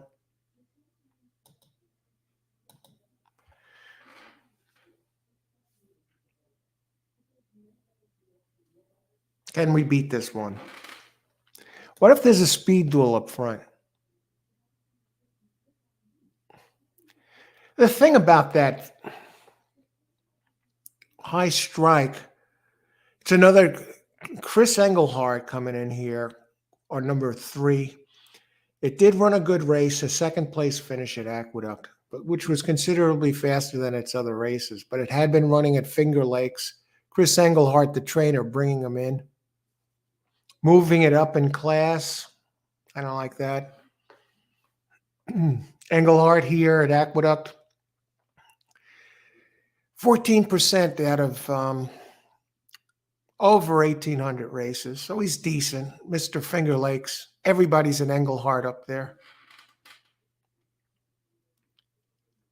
Now let's see if we can try and make something happen. Street Swag number 4, Michael Maselli and Dylan Davis. This one has some back races that fit this, and it seems to be moving forward. What happened 2 back?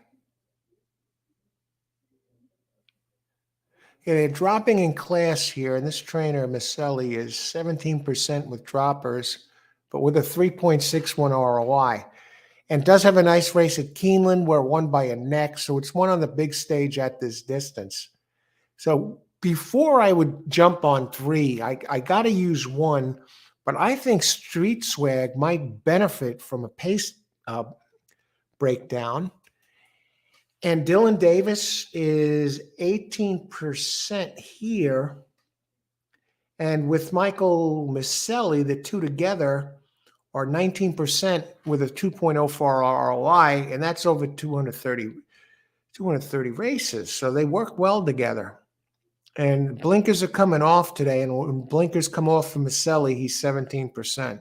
So things are pointing in the right direction. Dropping in class, gets a good jock, Dylan Davis. Blinkers off, good with that. 7-2, 10-1, no, 7-2. Okay, but we're not done. We got 2 more to discuss here, and then we're going to open it up and see what the hell. I don't like 5. Yeah, this one's mostly on turf. Even its dirt races don't fit. Got a 7% trainer here. Gets Carmouche, but I prefer others. Orlando Noda comes in, shipping from Delaware, the 6. I mean, the last race at Delaware was okay. 3rd place finish, claiming moving way up in class. I'm thinking 1-4. You know, it would be tough to leave 3 out of this. 11 minutes to post.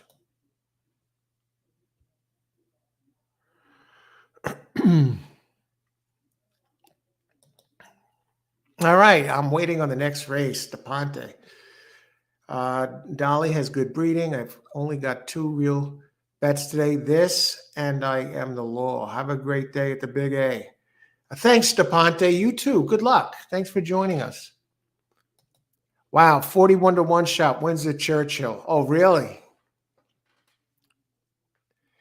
Is this closing weekend at Churchill Downs? Let me just see. Churchill Downs.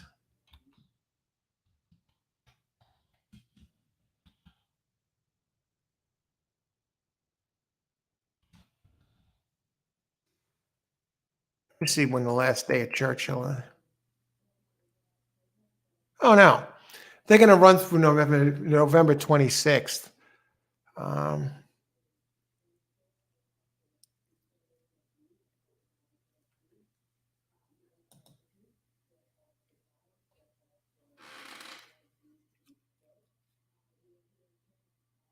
Okay. So Thanksgiving weekend is going to be the final weekend. There'll be a Churchill for a while yet.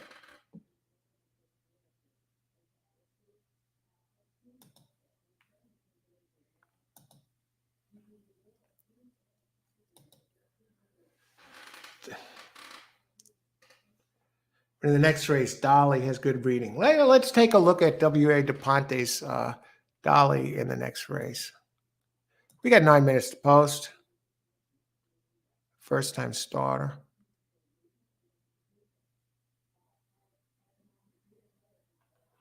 That's going to be that's a turf race. That's going to be a tough one. A bunch of firsters in there.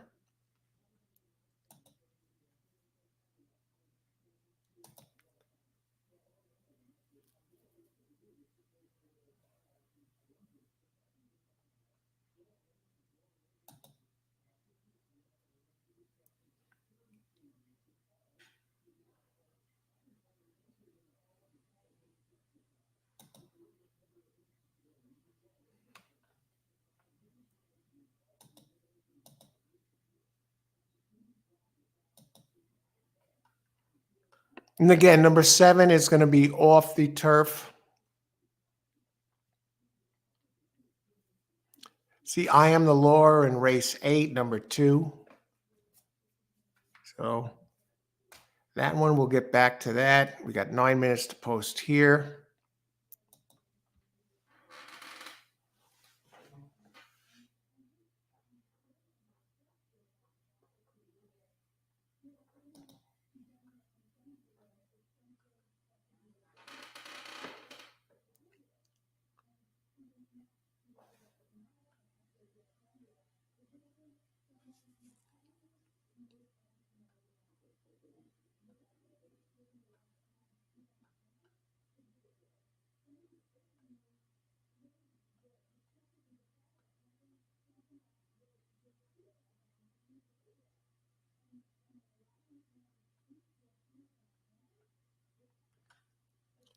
How do we set this up? I guess the play here is the double. I'm not really crazy about this race, though.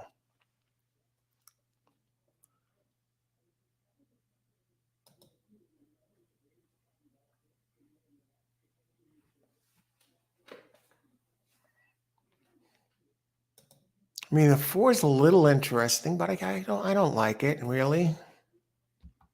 I mean, the 5. I can't squeeze blood from a stone out of this race. What do you think?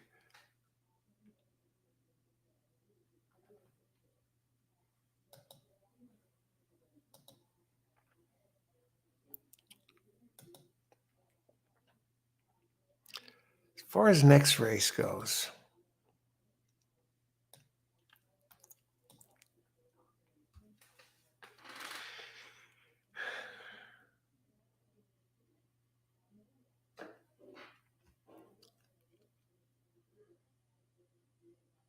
five is on turf. 12 has some speed. I got to think it's going to maybe scratch, right? 30-1, Rick Dutro. Sakimi.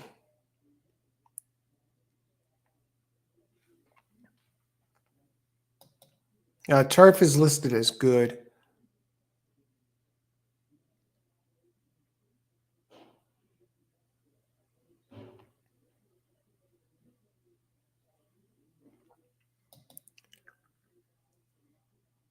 Bossy Jeans, Naughty Destiny. See if we got a double play here.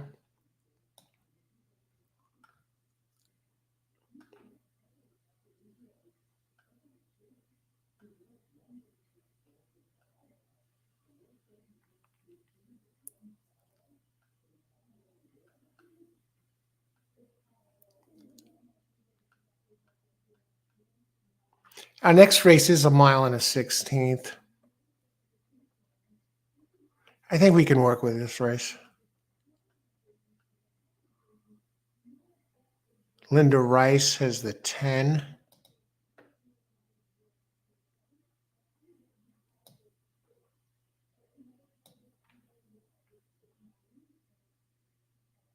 bond of the 9 first-time starters, 2-year-olds, 11%.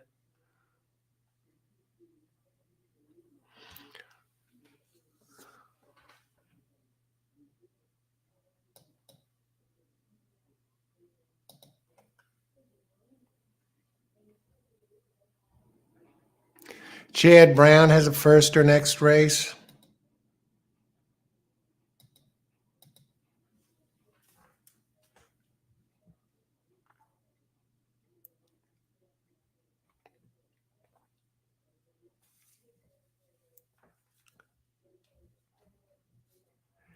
I need to see the number 1 next race. So far, Miss City Girl, you got another first-time starter for Christophe Clement, who wins early. Mucho Macho Man. Minutes to post, 4 minutes to post. Artemis Girl, David Donk. All right. Okay, Clement does have the 1 there.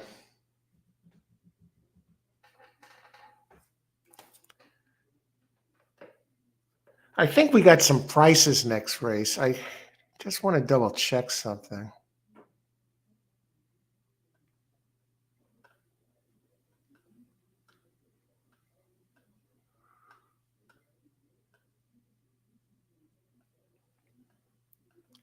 Calling on Audible ran a very concealed race, number 7 next race.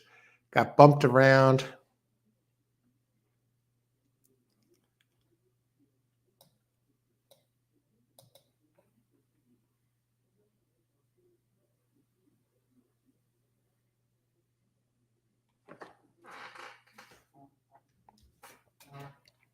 Okay. We are going to do something here.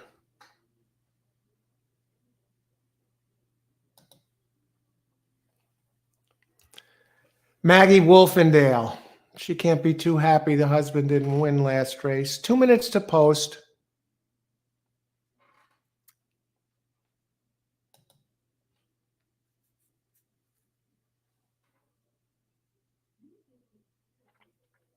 Okay.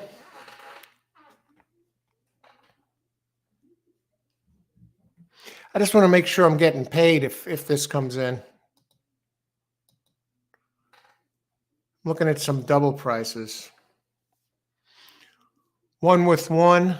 No, that would be a losing ticket. 1 with 5. Slight winner. 1 with 7. Wow, that's pretty good. 1 with 10. 1 with 11. What about 5 with these? I think I'm going to leave this race alone. Let me see if I can get some speed in here. I'll think of my contenders next race and for the 6th. Because in the 5th, I like 1, 5, 7, 10, 11. Any of them can win. If you want to spread it out even, you could add the 4 next race, the Christophe Clement Firster, Miss City Girl.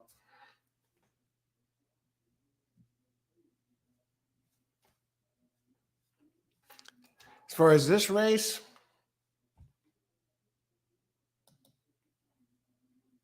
let's catch up, see where we are. Okay, Chris, 3 with 11.5 daily double. Good luck, Chris. We're going to take a look at that 3 in a second. And Austin playing a straight win ticket on the 1 race 4. It looks like they're very hard to beat. If you can hold that even money price, I like more, but it looks like the best one. Tony Vasilino, race 4, number 2. Good luck, Tony. Let's take a look at the 3 here. Why are they still in the paddock area? I'm curious about that.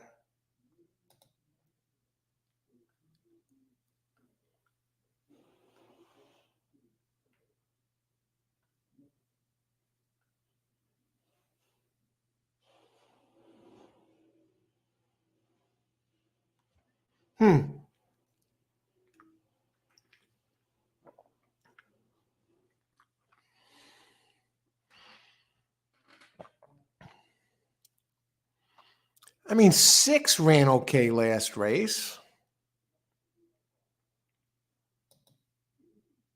I mean, it went to sprinting for the first time. It took to the dirt.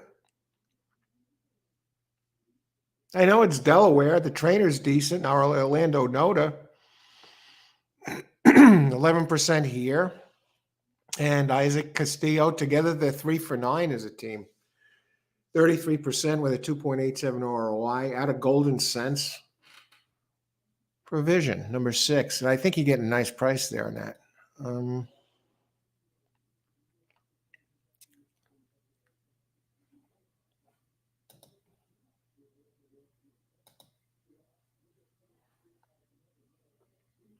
Well, very strange.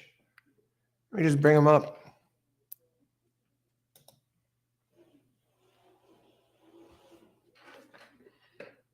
At Aqueduct, the 6 has raced twice, has a win and a second.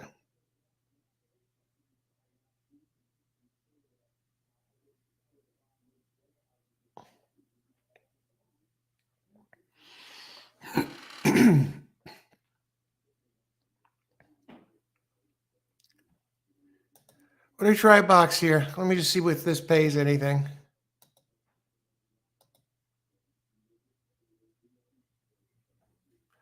Let's go back to the 5 a second. That 5 did run okay here.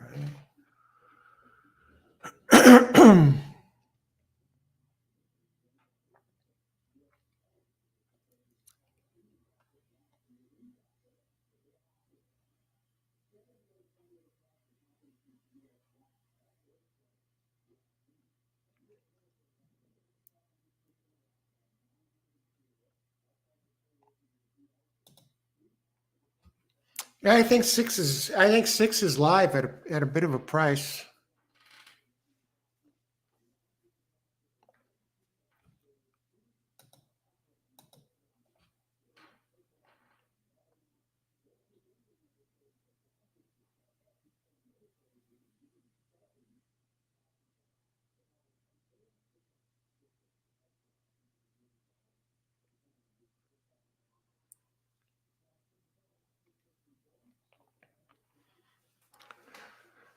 All right, here's my play.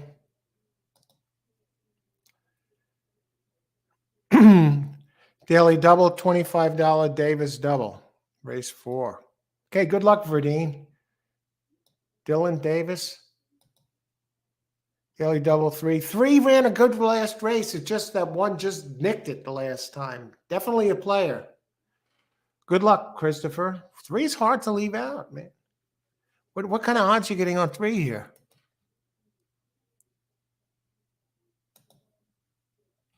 7-2?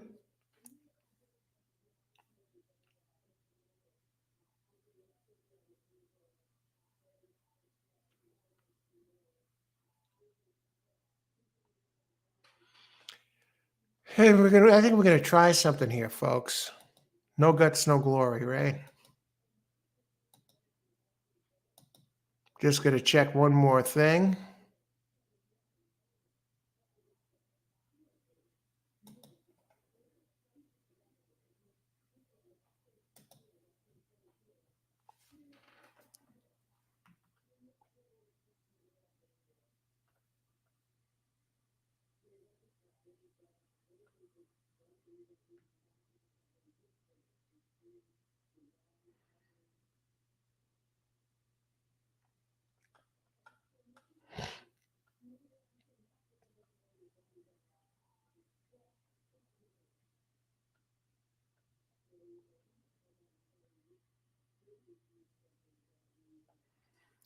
Yeah, 5 ran a big race here. And I'm just wondering what kind of pace we can expect from this one. Turning back. Oh, Narcisco Dolly. Oh, that's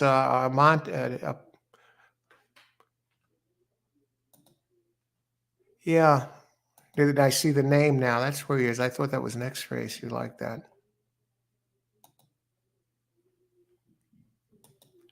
Yeah, and it has early speed, has good breeding. All right, yeah, now I'm just looking at it, and I was looking for the Dolly horse. I'm waiting on next race. I guess you posted this before I see it, so I was looking at the 5th, not this race, and I see the 5 in there, and definitely fits. He did run a 92 here.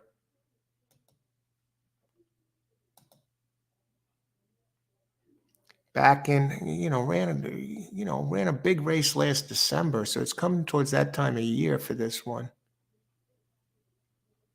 Carmucha, I got to use this one. Now the question is, do I look to beat the 1? 4, 5, 6 exacta box? I'm not kidding. The 6 is tremendous here.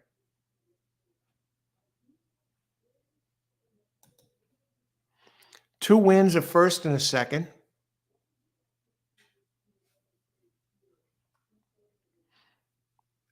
The 5 definitely likes this track.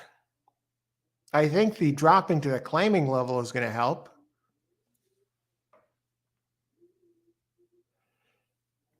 And now I got to look at the pace again. I don't know what the delay is at the big A. Let's go down here. Let's look at this. Why does the 1 have to win this race?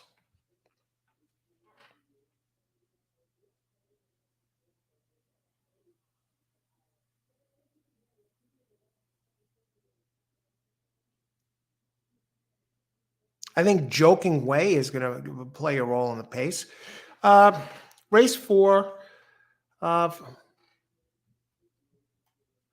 me look at the odds.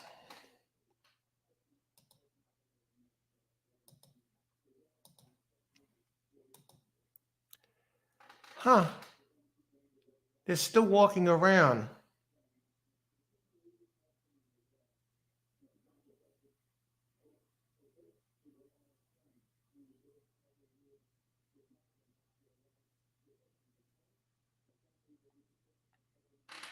Post time.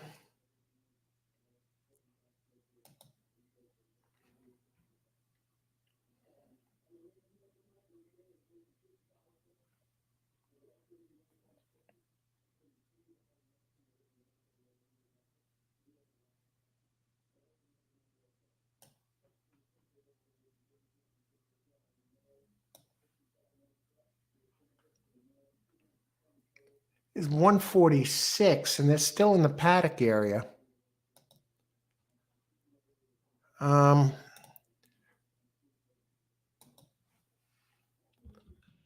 Race 4. Exacta box 4, 5, 6. I see a pace duel coming up. I see 1 and 3 getting gassed possibly by the 5. Neither of those regularly run the well, the 3 might benefit some.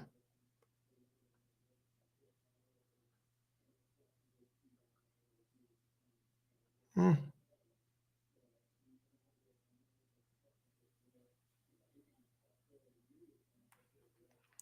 He's a strange one. Moving up now, 4, 5, 6. I think the front 3, 1, 2, and 3 are going to be battling it out early. Okay, I'm going to step away for a second. I'll be right back.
All right, we're back. How are we doing here? That's still in the paddock. I wonder what's going on. Tony, race number four to win. Good luck, Tony Vasilino. Yeah, I got the four. I'm boxing 4, 5, 6. Tony, you asked about that no CC information before. I think what you got to do is on your YouTube on the top right of the screen,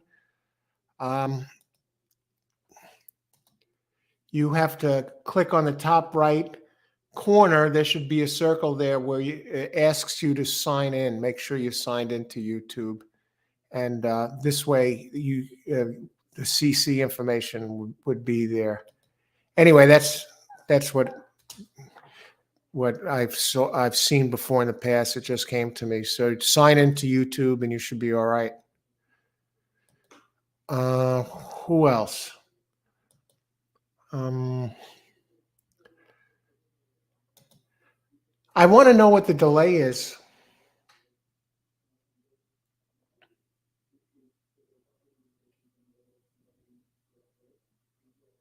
All right, they're getting on the horses. Thank heavens.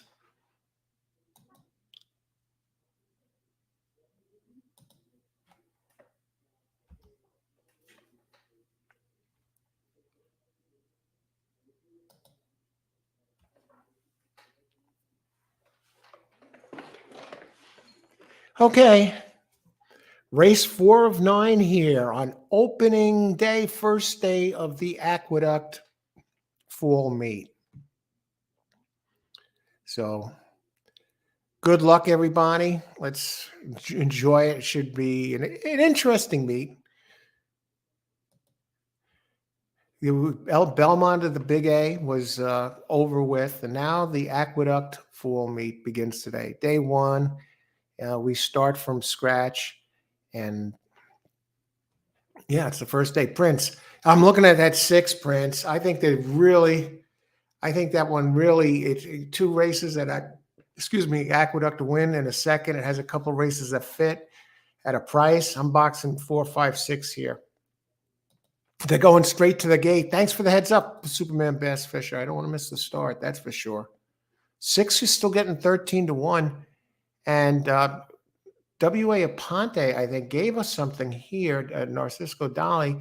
He likes the 5 here, and I was looking at it. I was looking for his horse before. I thought it was in the next race, but I see it's here, and I agree with him. I used it. I mean, this one could be the speed of the speed turning back, and ran well here last December of last year. Going straight to the gate. Okay. They're going straight to the gate. Everybody's on it. Thanks, guys. Prince, I like 6, 6 double. Oh, God. I don't have the 6 right in the next race, but good luck, Prince. Paul Murphy. Hello, Paul. Good luck today. Ireland here, New York, in the USA. Good luck today. Thanks for joining us. I like that mask there. Halloween. Good luck today. Exacta 6 over 3, 4. Number 4 for the win. 4 is definitely dangerous. Good luck. Hey, hola. Augustine Diaz. Hi, Augustine. Good luck today. 3, high strike to win. Loloy, yet definitely a player. Going to be a tricky little race. I think 1, and 3, they just finished very close. 1, 2 the last time. And they're getting ready to go in. I want to wish everybody good luck here on this Thursday afternoon. Breeders' Cup weekend coming up. We have a Breeders' Cup show tonight, live show with guest analyst, Parks Racing official John DeSilva, Sopranos actor and winning horse player Robert Finaro, Eugene Pontecorvo on The Sopranos seasons 3 to 6. And you know him, you've seen him here before, the Las Vegas Sports Insider, Brooklyn guy, Vinny Bracco. The 4 of us will be breaking down each contender in the Breeders' Cup Classic. We're going to start from post position 1 and go right down the card. Meanwhile, good luck, everybody. Enjoy the race. The 1 is a big favorite. I think this is an interesting race. Interesting in that I like 3 of them that are longer. And I think the front 3 are going to be going towards the front. Joking Way has a lot of early speed. and the distance becomes a factor as it's 6.5 furlongs. Okay, good luck, everybody. I'm on it. Enjoy the race. Ice water in the veins here.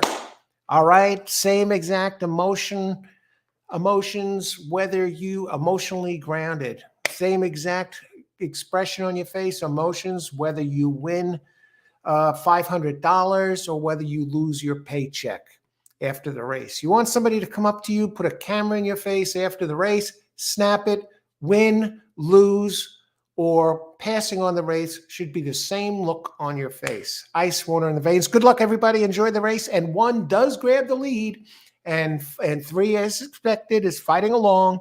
But the 4 and the 5, the 5, I expected to have some speed. And I think that one's going to start powering forward. And let's see what happens here. Now 3 is starting to make a move on Cup, high strike. And 22.43 opening quarter. Nice early pace. I think this favors the ones that usually run longer, like the 4 and the 5, for example. The 3 is starting to make a move. 6 is loping along comfortably here. But 1 is hanging tough, folks, hanging tough on the rail. And so is 3. These guys don't want to go away. They're not going easily. And 1 is showing its mettle, refuses to give up. 5 is trying to come. 3 is hanging around. Look at this finish. All right, great job on the 1 here. 5 is not giving up yet, folks. 154. Got a little greedy trying to beat the 1. And I thought they caught him there for a second. Let me just see what 1 over 4.5 pays as far as an exacta goes. 1 over 4 is a 6 and change to 1 exacta, and 1 over 5 is about 7 to 1. 1 over 6 would have been good, but 6 was moving good. Fun race. Fun race.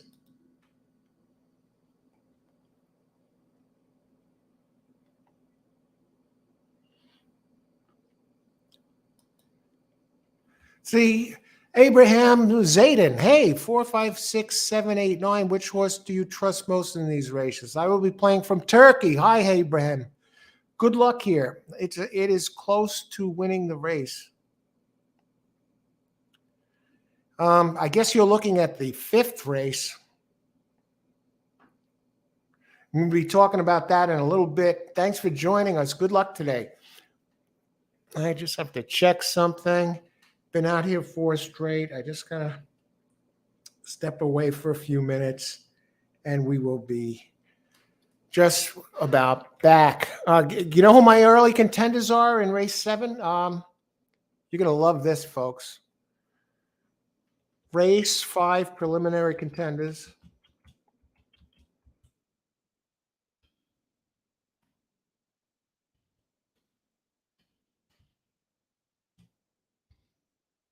Now, these aren't in order, folks, okay? So these are good for multi-race plays.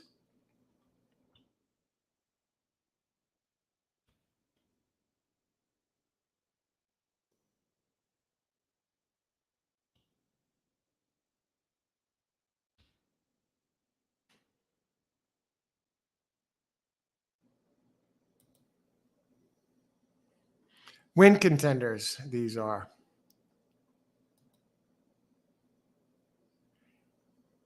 Okay, and this is the show I'm going to have up tonight. I have to step away just for 4 or 5 minutes here, and we'll be back in plenty of time for this next race. And be right back. Thanks for joining us, everybody. Good luck.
All right, and we're back.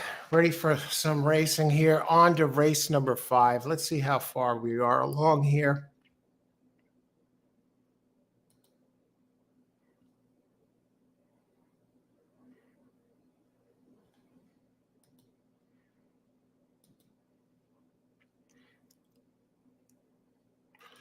Hi, Abraham. I can't give them all at once, but what I can do is go one by one because I'm looking at these and I'm breaking them down as I go along. Where I can, I will put them down. So, but I do want to thank you for joining us. And the picks will be coming. Those were picks for race 5. And I don't know if I'm going to be singling any of these, but good luck. Thanks for joining us. Austin playing the first 5-horse win place here at Aqueduct. It's a quandary. I think the 4 is going to be taking money. Let's see what the heck is going on here. Okay, we still got 11. 4 is 6. Yeah, the 1 is the fastest with experience. I thought 7 looks good at a price, but I see it's taking a lot of money. I thought 11 is a nice price horse. She takes cash.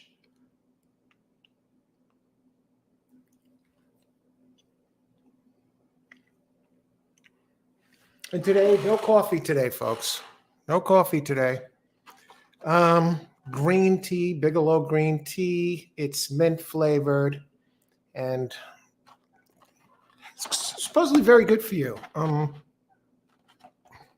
They say what it does for you somewhere on this box. Each bag comes protected in foil. I got it on sale. I think it was usually $3.99 a box of 20. I think I got it for $2.99, or maybe it's $3.59. I don't know, somewhere in that neighborhood.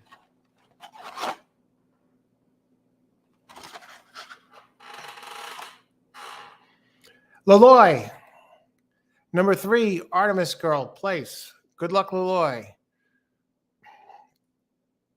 Maggie Wolfendale. I narrowed this down to 6 horses, 1, 4, 5, 7, 10, 11.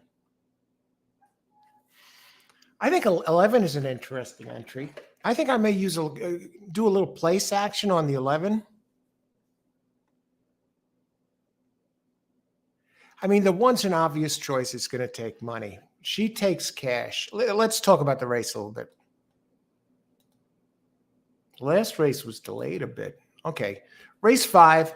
It's a maiden for filly 2-year-olds, foaled in New York State. It's a maiden special weight, 70K purse. Weight 119 pounds.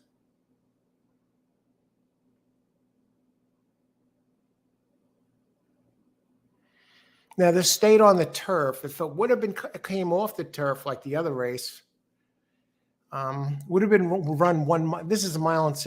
It would have been run at a mile on the main track. Anyway, they're on the turf. And as expected, the 1 is the best with experience. Naughty Destiny, Christophe Clement teamed with Franco, has run a race, ran an 81 Brisnet. Clement here, second grass race, 33% doing that. A second route race, 15%. So this is the first day of the Aqueduct fall meet. So this is a Bigelow green tea flavored with mint.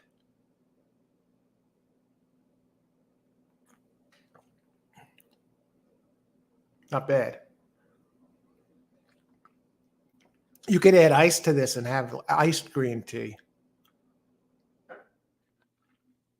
think it's high in antioxidants. It's supposed to help with everything from blood pressure to circulation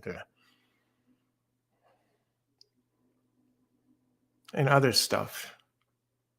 I thought the 4, the other Clement entry, is the interesting one. Miss City Girl, Mucho Macho Man, the breeding.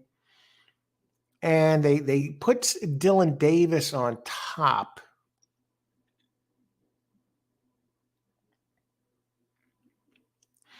With as first-time starter, Christophe Clement, get this, 20% with first-time starters.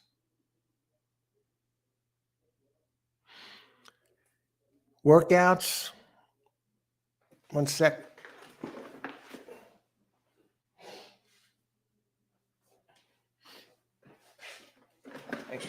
Workouts.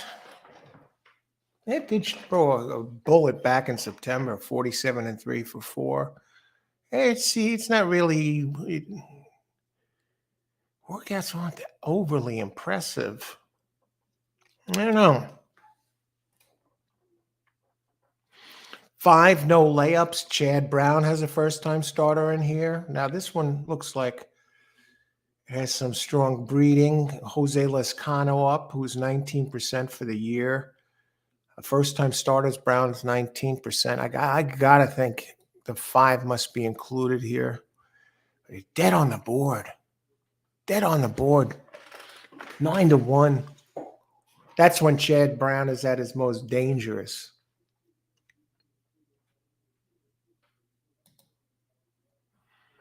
As far as the pace here, number 12, well, you can't call it. It's a Rick Dutro entry. How about White Abario, Rick Dutro, suspended for 10 years. Now it's White Abario is one of the favorites in the Breeders' Cup Classic. We'll be talking more about that tonight on tonight's live show. I'm going to go She Takes Cash here. Not greedy. This is a very tough race. But I'll tell you about what I like about the 11. Got hung wide last time in maiden special weight. Last ran in September, but David Dugan teams with Trevor McCarthy, Katie Davis's husband. And the two together win, Dugan and McCarthy, they win 24% together with a 2.79 ROI. 2.79 ROI, 24%. Okay, granted, it's 33 races, but still. And Dugan is 16% at the Aqueduct. And you're getting a price. And we just look at him a little bit more.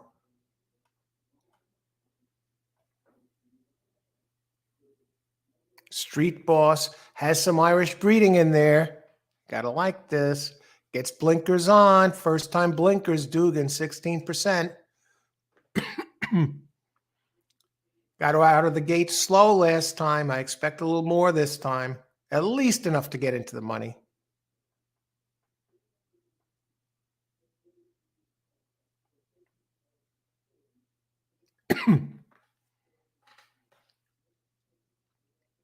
I know the pace figure. I know it got out of the gate slow last time. I know the Brisnet number looks slow. It got stuck wide.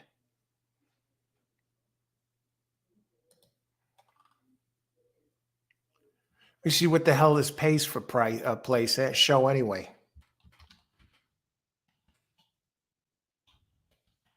Number 11 to show. Let's see what the hell it pays.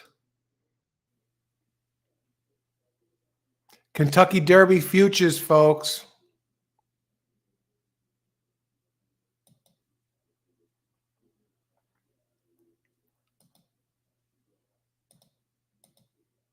Oh, yeah. 710 to show on this horse.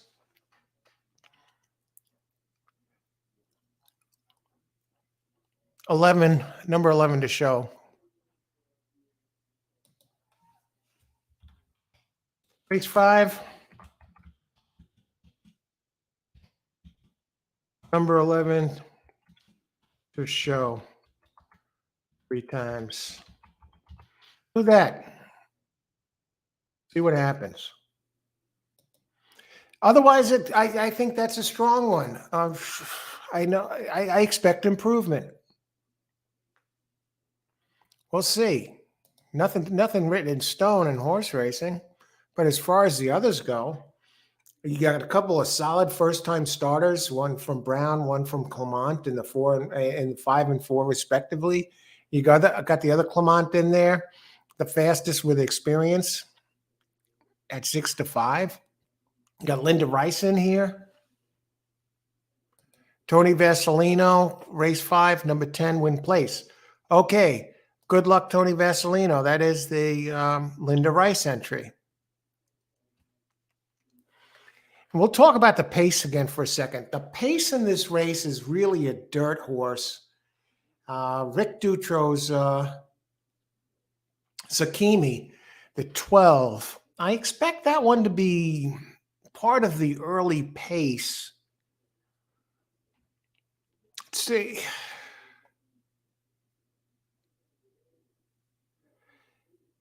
It does have a bullet workout on the 31st of on Halloween, 36-3 at Belmont.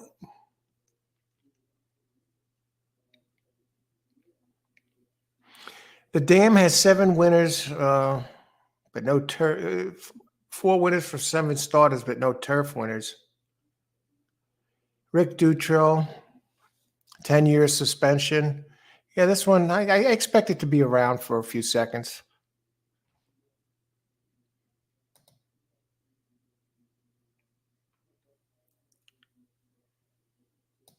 So 1 minute to post. Now, it's 2:31. This race was scheduled to go off at 2:15. So they're running about 16 minutes or so behind schedule. I'm still not sure what exactly happened last race. That's an itch, folks. I'm not picking my nose.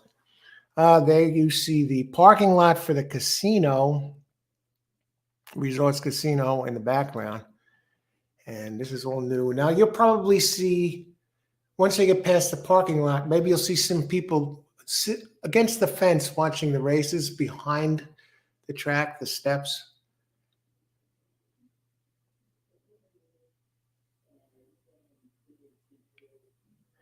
And there's your favorite at number 1 at 6-5. My 11 is currently at 11-1. Uh-oh, that's not a good sign. One doesn't want to go in.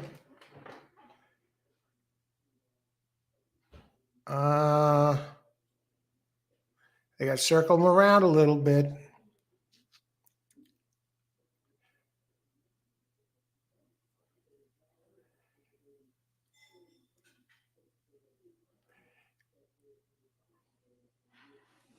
Come on, just jam the horses in there. Let's go. Now he's in. 7 goes nice and easy. 2 at 67-1.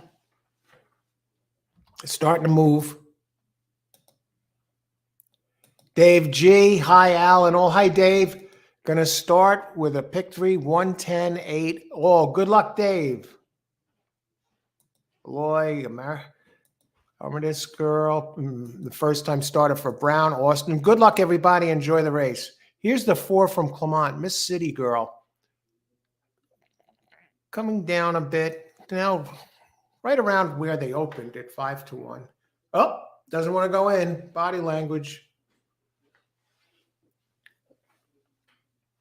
Where's my 11? I got the 11. 5 is a gray horse.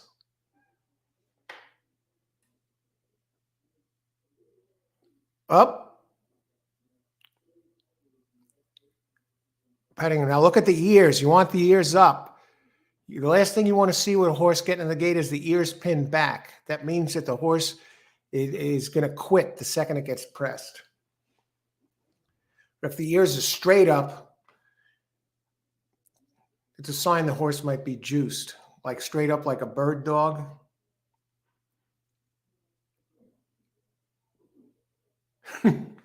Okay, good luck, everybody. Enjoy the race. This should be a fun race here. I'm on 11, 3 times to show. Last I saw, I was getting 7-something to show for that. So let's see what happens. The 10, 11, the 12. We're looking for some of the others here. Got a long way to go. 1 1/16. Ice water in the veins. Let's get it done here. Day 1, the Aqueduct Fall Meet. Stars in the City leading the way. Reasonable 24.53 opening quarter. Again, I'm on a number 11 to show here. I'm looking for some of the big names. Well, the one was there, but Linda Rice's Stars in the City leading the way.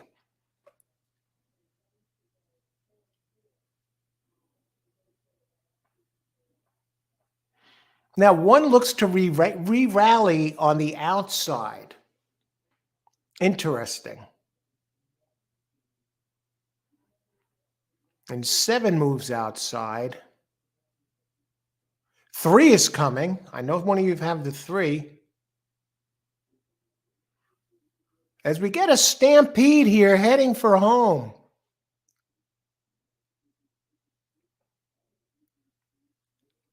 The same 3 are there, folks. Nobody's going away.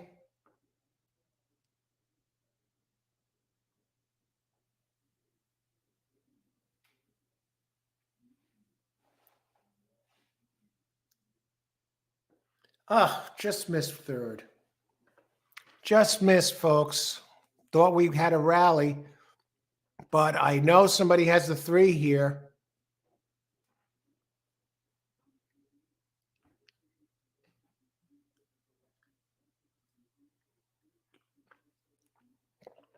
So who's there? 6 is there. 3, 10, Linda Rice is 3. 10 looks like she's going to get it done. But 3, what a burst on the 3. Oh, and am I 11? Just missed. Now 3 wins at 50 to 1. So let me look at this. Now 310, let's talk prices. Now, if it's 310, which it is, we're talking $1,000 exacta. And I know somebody had this horse. Leloy. Beautiful job. Holy smokes, Leloy, great job. There you go, folks. And you want to know what the place prices on this one is? Last I saw her anyway. It's going to be for $2, $27.40 to place for the 3. That is just fantastic pick there.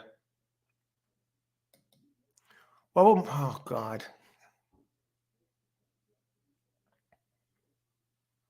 Leloy, great pick. Let me look at that 3. First time starter, David Donk. Jose Gomez. David Donk, first time out with 2-year-olds, does win 9%. And when they're over 10 to 1, he wins 3%. But this is one of those 3%, and it really moved quick.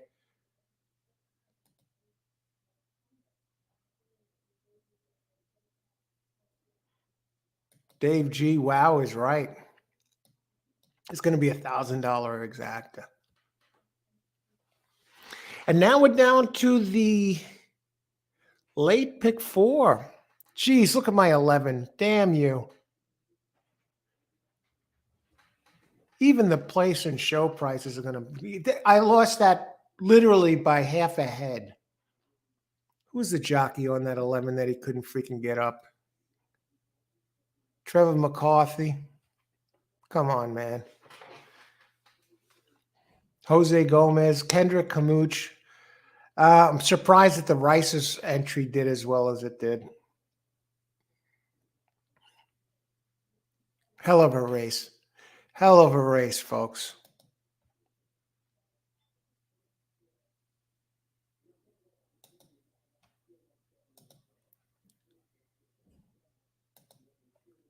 I'll get my other PPs up.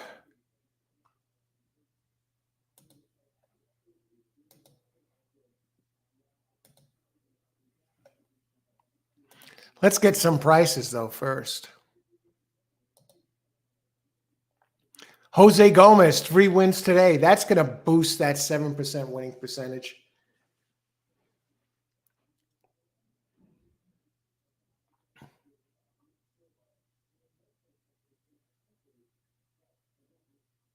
Big A. So many days spent there at this place. I mean, before I had the ADW and before COVID, of course, but going back, every day that they raced there, I was there. Okay. Whoa! The prices actually were higher than when I last saw. The show price on the 2 is 41.3 is 41.60. Place price is 41.60. Leloy 310. That's $511 exacta for a buck.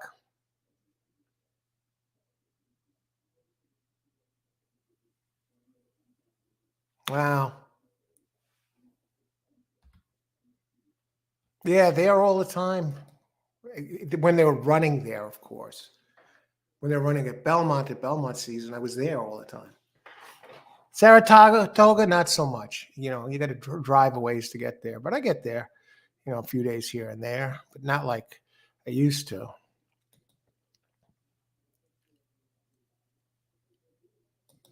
I know. 10 looked home there, Dave. If you would have told me, even with 98% of the race done, that 10 was not going to win, I would have said, no way. 10 got this. I don't know how 3 got through and came through like that, Dave. Dave, geez, I just noticed this. Yeah, I was looking for all people with the 3, and then I see the 10. You're right on that. Tony Vasilino on that 10. You got the place, Tony. What did it pay to place? You got something there anyway. $12 to place on 10. Great job, Tony. All right. Some good news there here. See?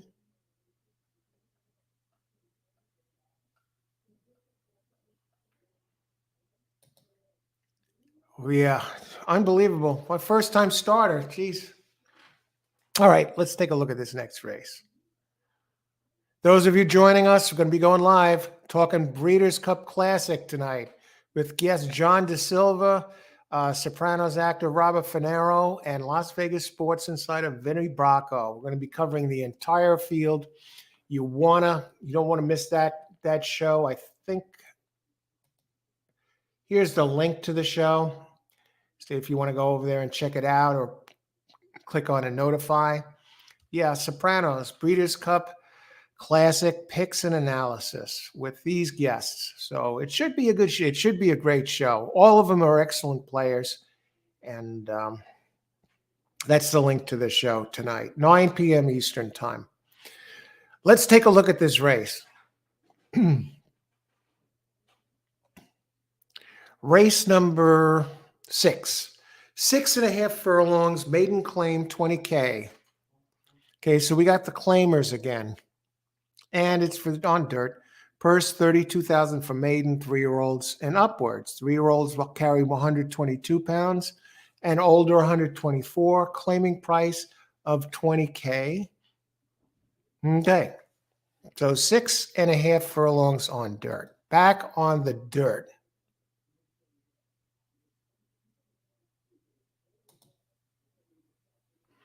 All right. Let's take a look at this. We'll start with the pace.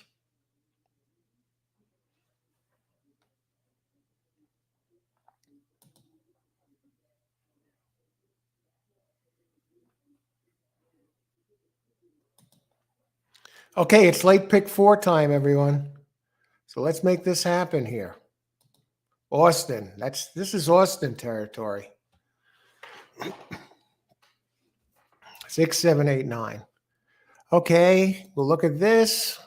That trifecta for 50 cents, $5,344.50. Okay, 9 entries, no scratches. We do have a first-time starter in here who opened 3-1, now 7-1 with Franco, Chad Brown, Swing District. Oh, brother. I wonder what these daily double prices are. Let me look at this. Cheapest one is with number 8, $340. The next cheapest is with the 4, the Chad Brown entry, $589. Now you get an X factor in here. Chad Brown is on the, there's 4. Chad Brown is on this 4, 7-1. You know he's going to come down because of the prices. Even the pick 4 prices, it's the second lowest odds.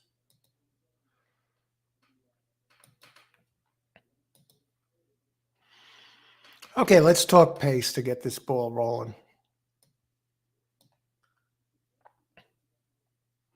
Race 6 of 9.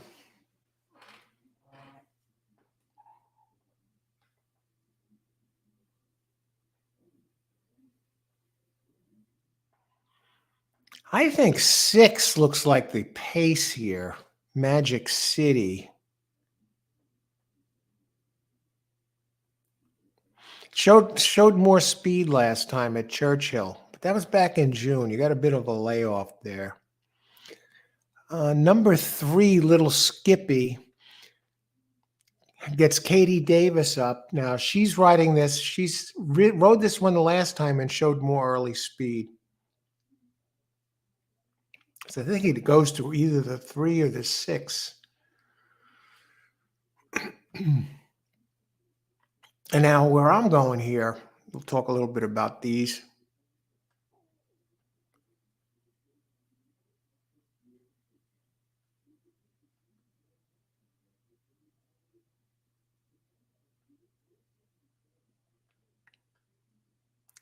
I actually do like Katie Davis on this one, who does. Now, the last race, it chased, it got stuck running wide. It weakened late. Katie has a little bit more familiarity with this entry. It's dropping in class today for Bruce Brown. And when Bruce drops him, he's 15% out of, say, 640 or so races. And I think second off the layoff is going to help, because the race that ran at Belmont, it came in 3rd at 6 furlongs by a neck. And if it gets back to this one should save some ground inside. Should be able to get good position. And I see a chance for some improvement here with Katie up.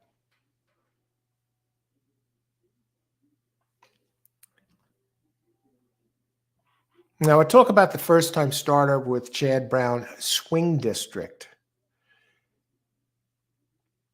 Now, Chad, when he sends out, now this one is making its first start as a 4-year-old in a maiden claim. It was scratched as a 2-year-old once. All last year didn't run as a 3-year-old, and now it's making its first start late in the year, early November, nearly 2024, another 2 months away, so let's not hurry it up. Let's not push it, folks. Let's not rush time.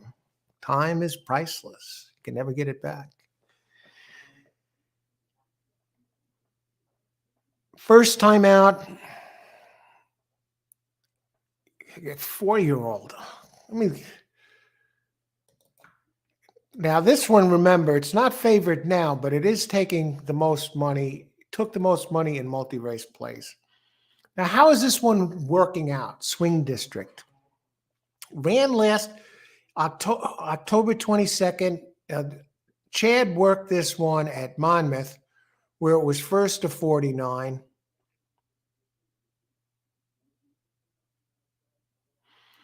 With a 48-3. Now, Monmouth is a fast track. Remember that. Dam has 3 winners from 5 starters. Chad in maiden claiming races is 28%. Gets Manny Franco up, who's really Chad's go-to guy a lot of the times around here in New York when they're racing.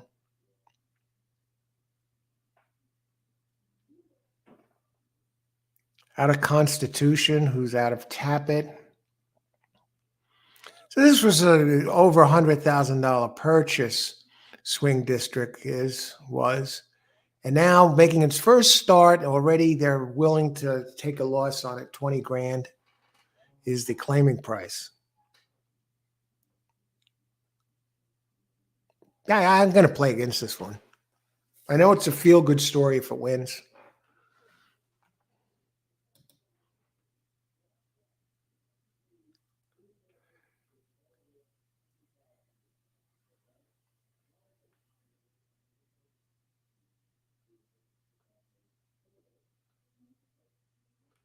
Very simple. Very simple for me anyway. I like Wesley Ward's number 8, Frisky Jim. I actually like this one the best. It drops in class for Wesley Ward. And Wesley Ward used to be a jockey at Naira. And Dylan Davis rides. Wesley and Dylan are 27% together with a 201 ROI. And when Wesley drops him in class, 937 starts dropping, and he wins 30%. Very hard to bet against this one. Did run wide last time. Frisky Jim. I just want to look at something up.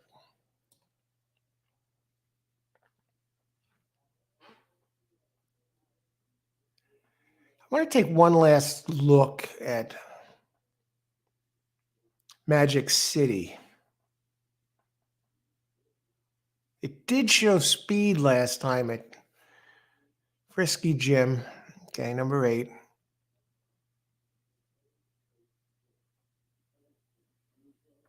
And I like the 3, and I like the 8.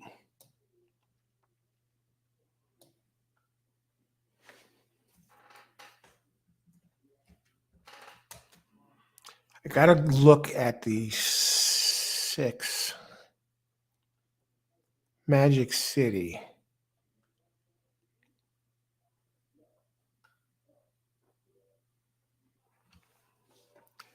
Now, that one ran out of gas last time and lost by 46.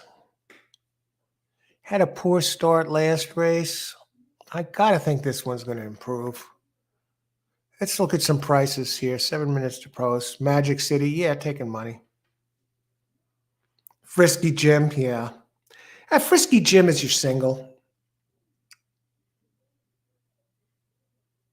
I think Magic City and Little Skippy are going to hook up. So I think we're going to go 8 as a single here, and maybe 8 over 3, 6. I don't even know if that's worth the play.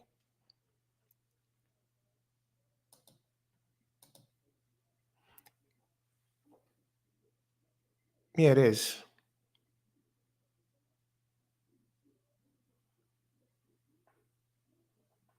Okay. I just want to look at the 7th race and do some work here. We still have, now the 7th race is off the turf. I think we're looking at a very dirt cheap pick 4 here. I mean, 3 and 10 tower. Here's post position 2.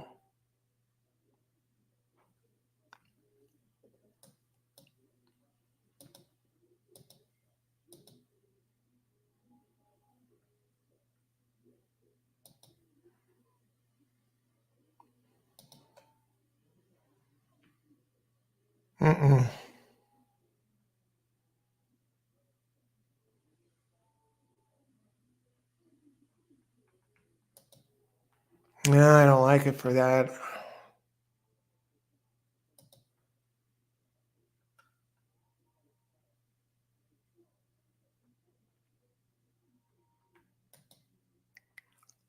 Seven's going to wind up favored next race.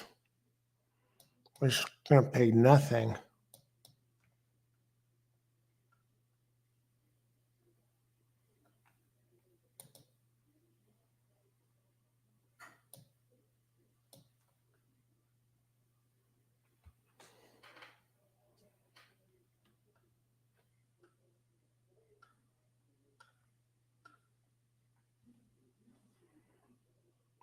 Hmm.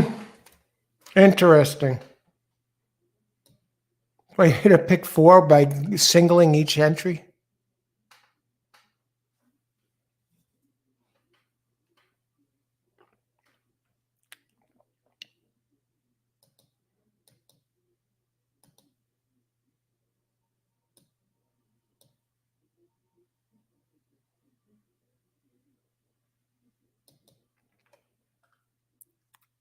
How many minutes to post? 5 minutes. Okay, we're just about set. I like 8 best, and I like 3 and 6 next best this race.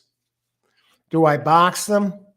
I think it'd be really presumptuous to just try and beat the 8.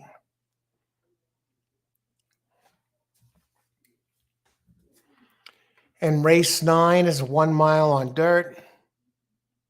No, race 8.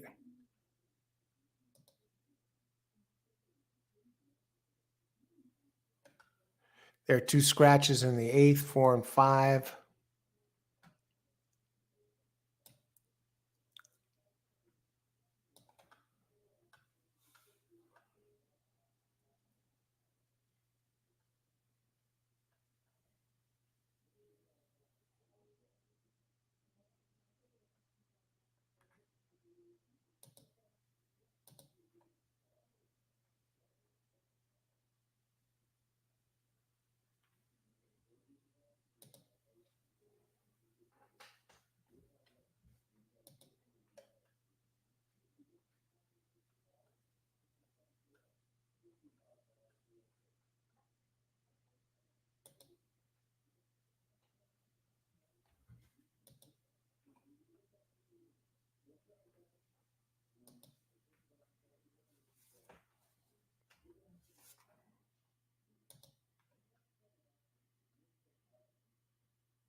Race 8. Let's look at the pace there a second.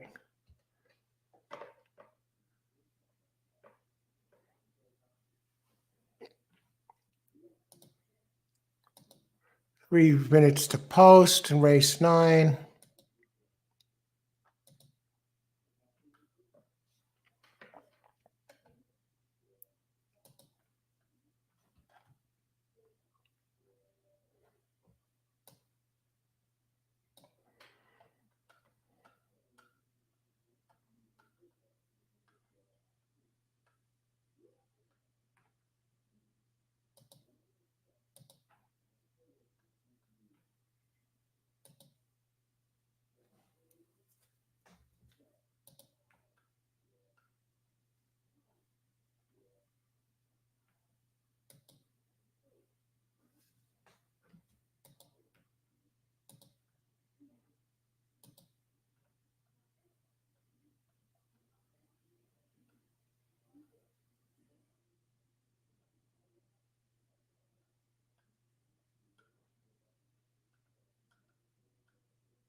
All right.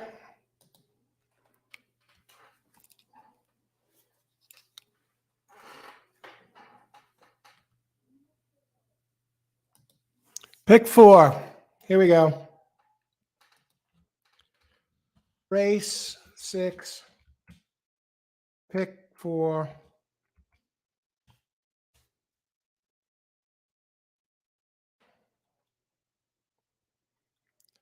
6, 8, 7, 2, 3, 7, 8, 5, 7.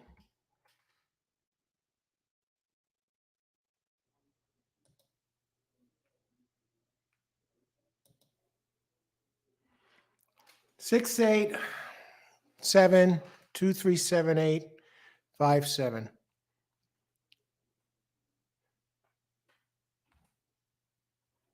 Okay, how many minutes to post? Okay, where's my video here?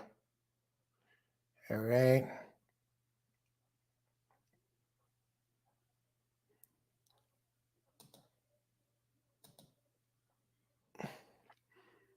Okay, who are our picks here?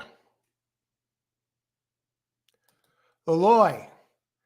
All right, Leloy, great job last race on that. 9378. Let me just get rid of this audio here. They're at the gate here. Start of the late pick 4. Christopher, number 4 to win, 428. Yeah, that's the X factor there, Christopher. Good luck. Go bring it home, man. Chad Brown, first time starter. Back on Chad, 4 win place. 4-8 exact the box. 8's going to be real tough. I'm just doing a pick 4, small pick 4.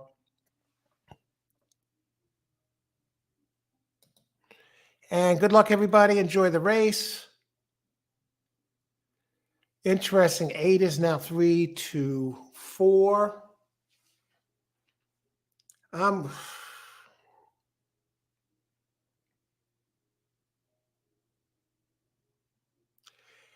I think the speed duel we're going to see is between 3 and 6. Linda Rice. Oh, the 8 doesn't want to go in. All right, we're just about there. Now, green tea here.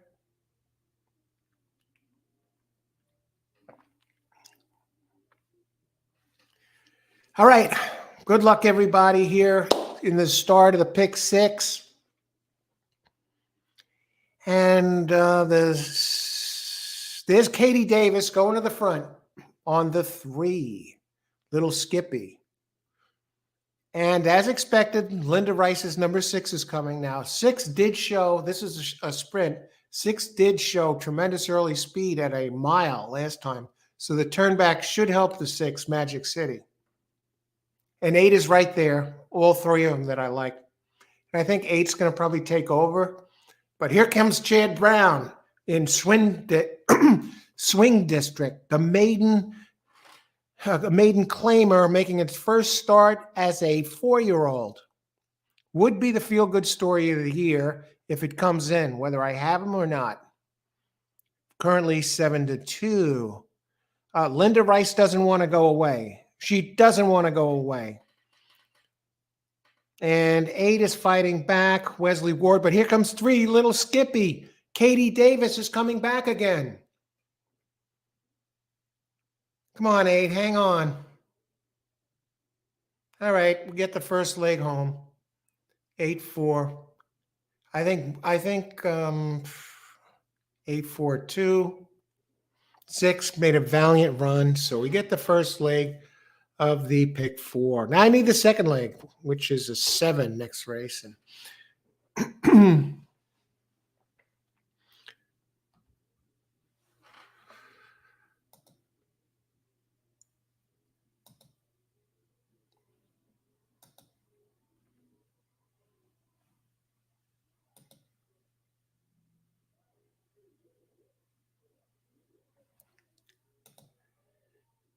now I see we do have a nice winner here. Okay, you got the try box. Exact in the try. Great job, Christopher. Got it done. The 2 should help that try. All right.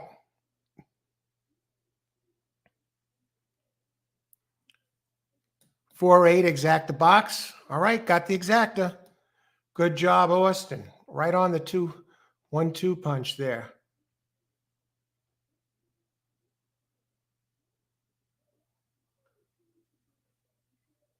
All right. And I started the pick 4 in a winning order there.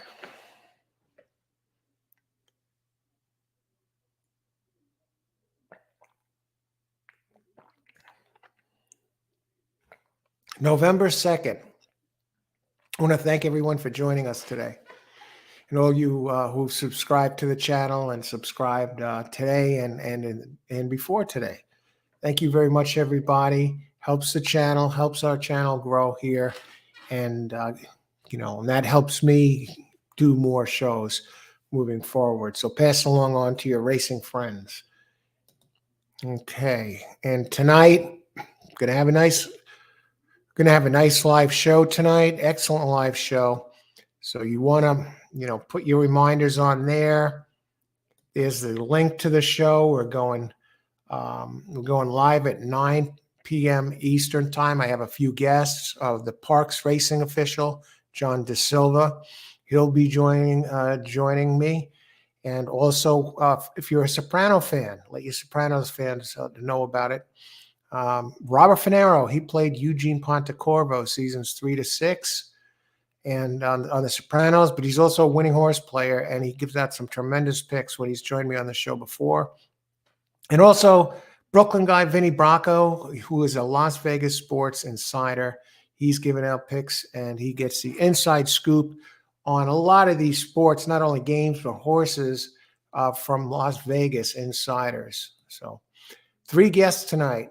Going to be covering every horse in the Breeders' Cup Classic for that big race on Sunday, post position by post position, 9 p.m. Eastern time.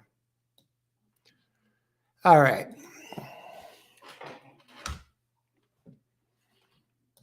And now, where are we? Where's this video? Pop me out of here.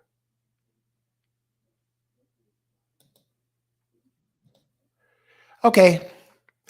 Look at this. I singled the 7 in this race. I wonder if I hit this pick 4, if I get my money back.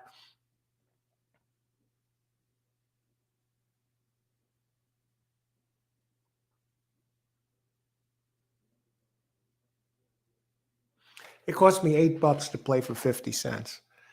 And I got this. So I got the first one home at what, 3 to 5. Now I got I got 7 in the second race, and it's opening at 4 to 5. My only hope is to get one of the longer ones home in the 8th race. 9th race, I'm probably going to be on the chalk as well. Or maybe not. I don't know. We'll see. So we're down to late pick 3 on this Thursday afternoon. Weekend is coming, folks. Tomorrow's Friday. Breeders' Cup. What time is post time tomorrow for the Breeders' Cup? We'll find out. Let's see, drf.com. Entries. Tomorrow. Santa Anita.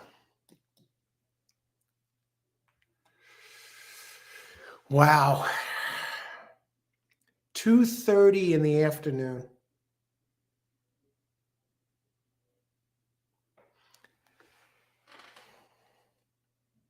Okay. Well, that's a saving grace because especially if you're on the East Coast, not especially on the East Coast, on the East Coast it helps too, but especially on the West Coast. Because if it's at, say, Churchill Downs, somewhere like that, the Breeders' Cup, and you're starting at 11 in the morning, so you're talking about a work day for a lot of people on the West Coast, and so that means the Breeders' Cup starts at 8. If it's on the extreme East Coast, and probably not get a chance, but now at least 2:30 in the afternoon, Eastern time, and I guess it'll be 5:30. 5:30. So gives the people in California a chance to enjoy the races starting at 5:30. Maybe they get home in time for the first race. And there's 10 races, and the last race goes off at 8:10 p.m.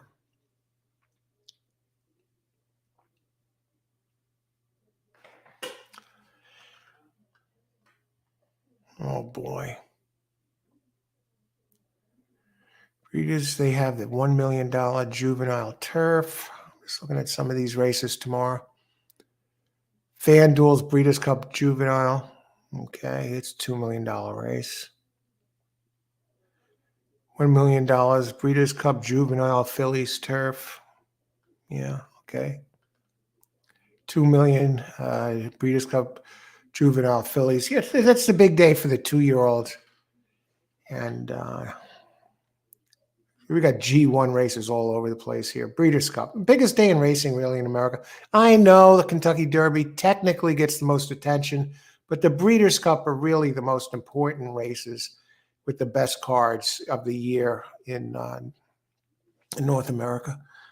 Now we're going to look at Saturday at Santa Anita.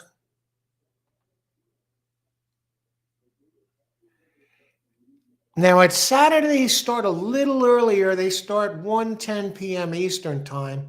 So now they're like, all right, let's give the East Coasters a break. It's 9:30, 10:30 in the morning, 10, 11, 12, 10:30. If you're not up in time, you got plenty of time to get up and watch these races, all right? But then they start at 1:10 on Saturday Eastern time, and they run until 8:30 at night. All right, I just wanted to look that up, get some ideas what the hell's going on.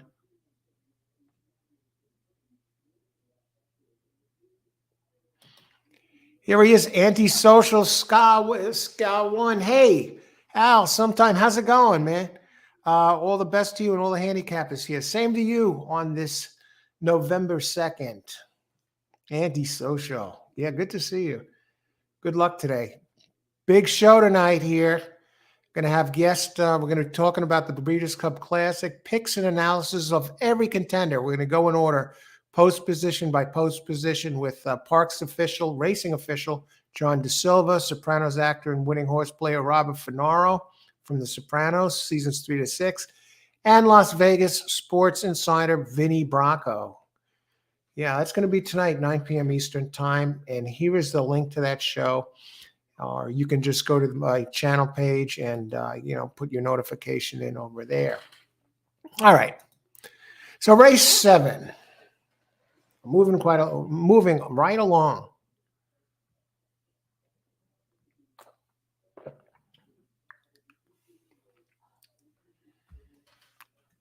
A lot of scratches here. This one was taken off the turf. That's why. I landed on number 7, Good Rapport. Okay. And it just is the fastest one, has the best dirt numbers in here. You want to talk pace? We always like to talk a little bit of pace.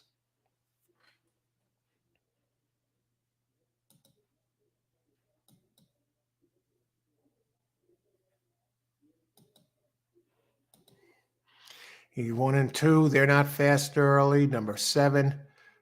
7 has a little bit of speed. 8 and 9 are the others.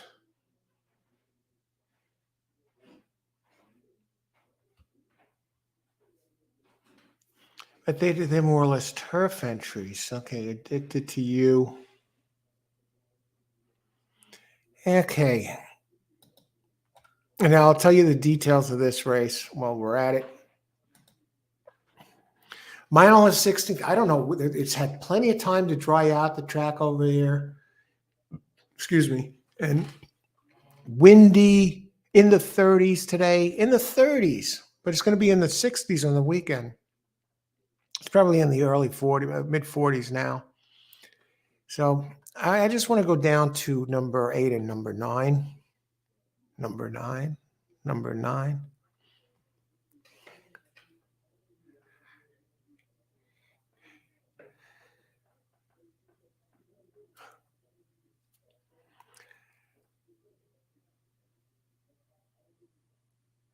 I mean, at least number 9 had run a couple of semi-respectable races on the dirt. But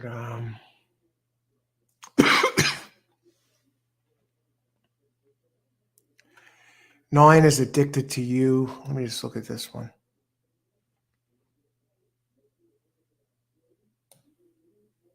A lot of scratches here.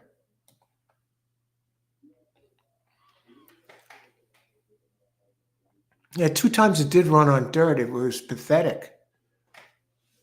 Oh, wait.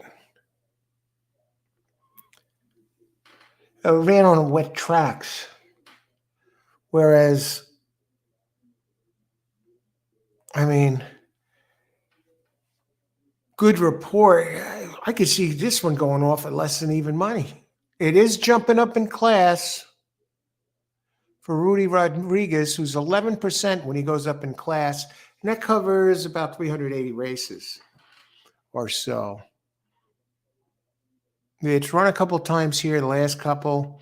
October 15th, second place, lost by a length. September 14th at a mile, claiming 25, came in third, but lost by a length and a quarter at a mile. And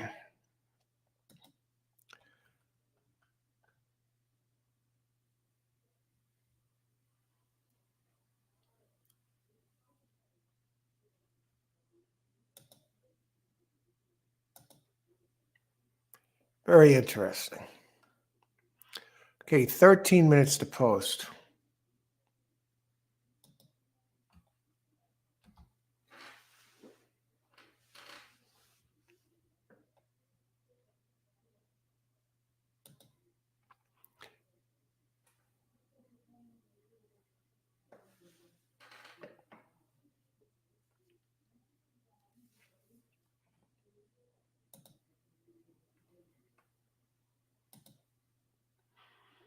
Okay. Now, what do I do with this? I don't think that.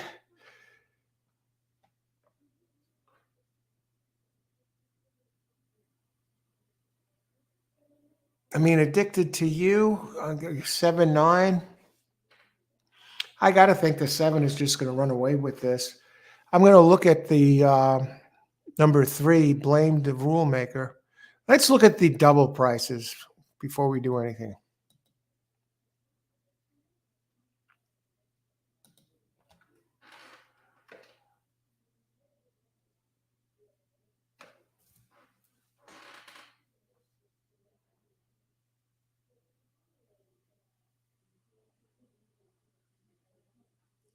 This doesn't make sense.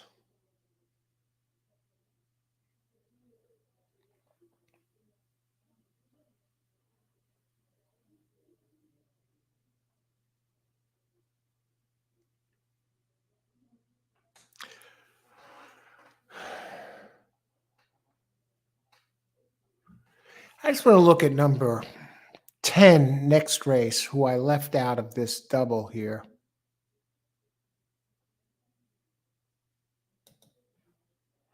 Now, Next Race is a mile, optional claim.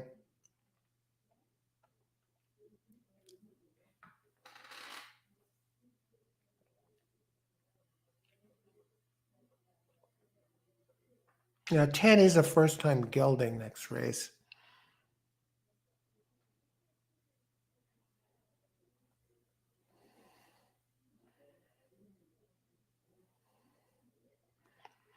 Okay, let's do this.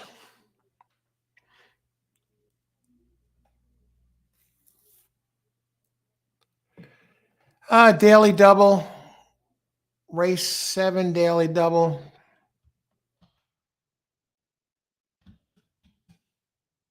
Getting the prices.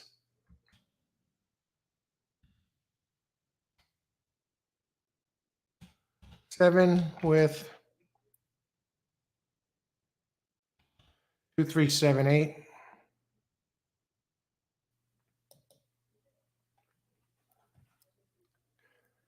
I don't see 7 losing this race. If I get this stinking 3-2, I would be thrilled beyond belief.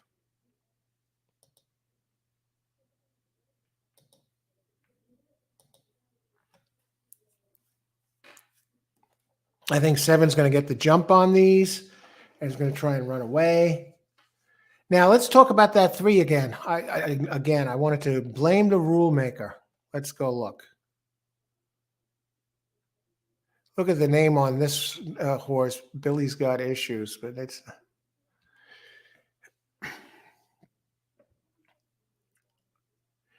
And here's the only thing with the 3.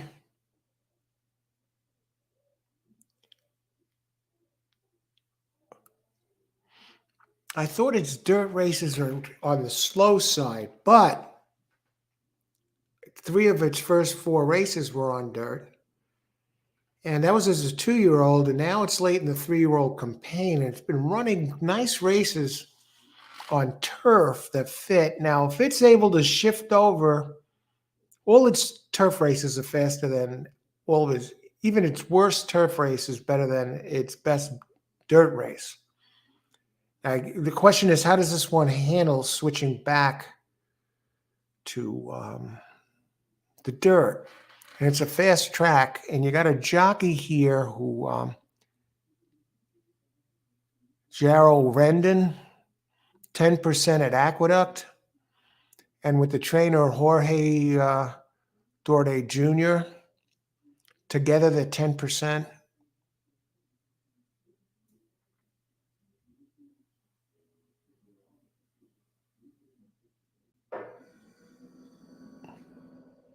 And this trainer at Aqueduct is solid at Aqueduct, 61 races, but 15% wins 15% with a 207 ROI.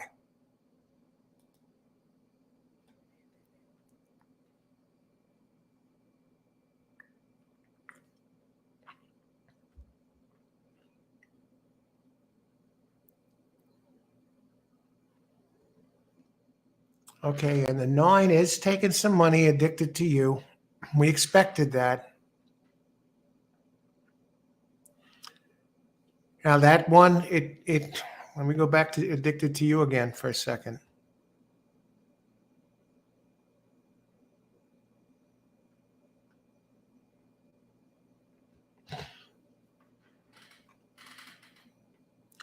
You know, I had a decent race at Saratoga in August of 2022.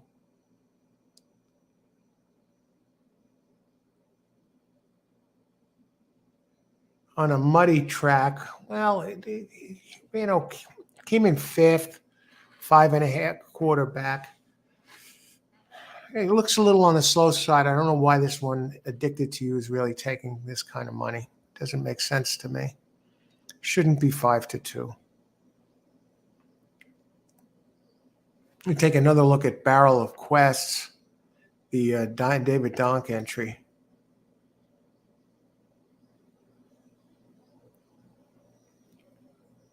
I'd be more inclined to use the Barrel of Quests before I would use Addicted to You.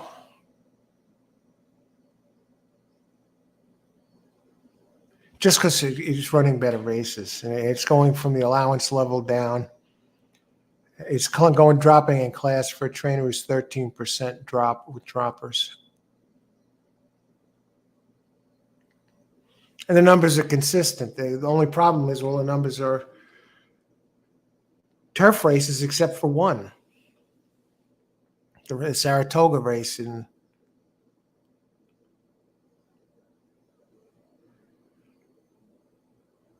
actually 2 dirt races at Aqueduct last 2022 March and April. Yeah, I would definitely use Barrel Quest before I used Addicted to You.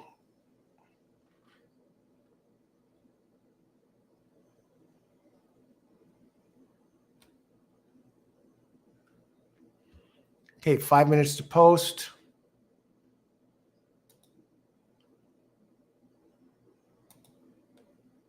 Tony, 7 win place. Good luck, Tony.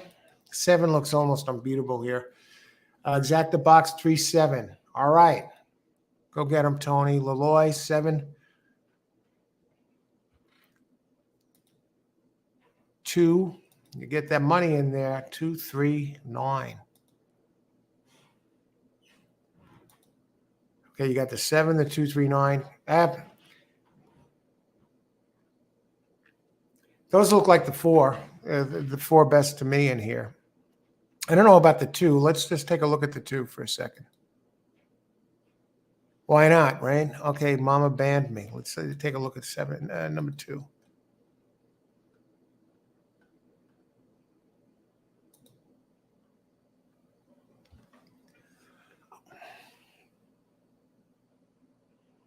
least it's run on dirt. Got some breeding in there, Uncle Mo. Let me just see something here. 1 win out of 10. It's lightly raced. It's a 3-year-old. It's getting spotted some weight.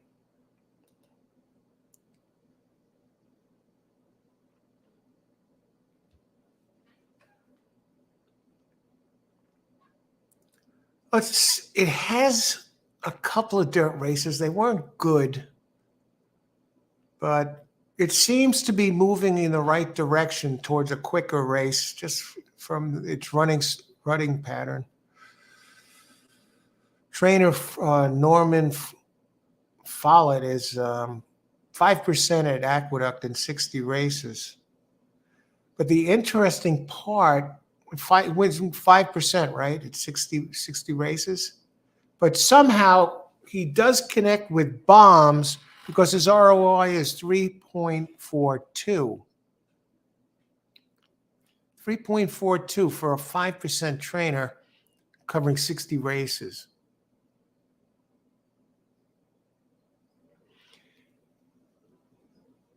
And with this jockey, Alicia Ruiz, they've only teamed up once together, and they were in the money.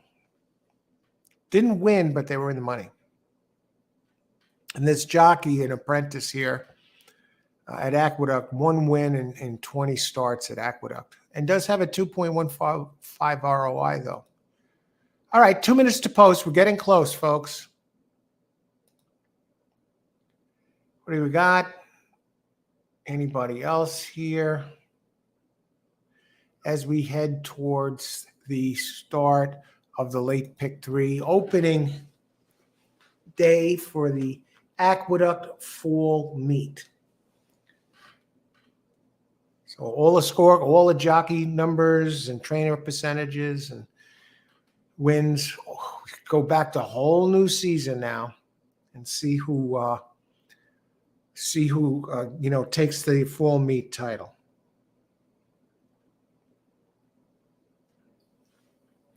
Now I need 7. I have 7 singled to win the second leg of the pick 4. And I have a daily double here, 7 with 2, 3, 7, 8.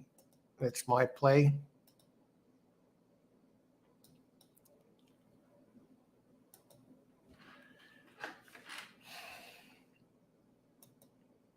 And again, tonight we're going to be going live at 9 o'clock. So make sure you hit the subscribe or notification so you get reminders. Going to be going live with 3 guests covering the Breeders' Cup Classic, every single horse in the race. That's 9 p.m. And that includes New York Post columnist John DeSilva, analyst and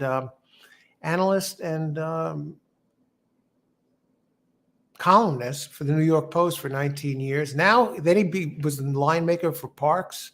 Then he went on. Right now, he's a Parks racing official. And we do a lot of Parks racing shows, right?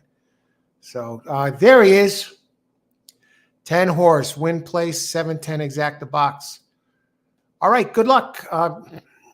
10 is definitely the one underneath. That fits with the 7, I think, best. But we'll see. Good luck, Austin, everybody else. Race 7, and they're off.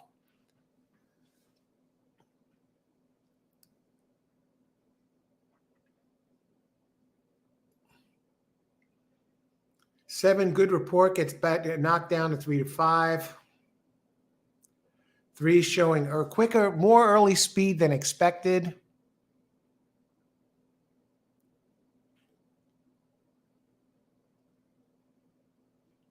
And 2, we expect, for those of you who have the 2, I know Laloy has the 2. No worries. This one is this one is a closer, so we expect that one to be coming late, not to be part of the pace like this 3 is doing here. Now I just got to hope that the 3 doesn't gas my 7, but we'll see. 46.96. That's a decent pace there.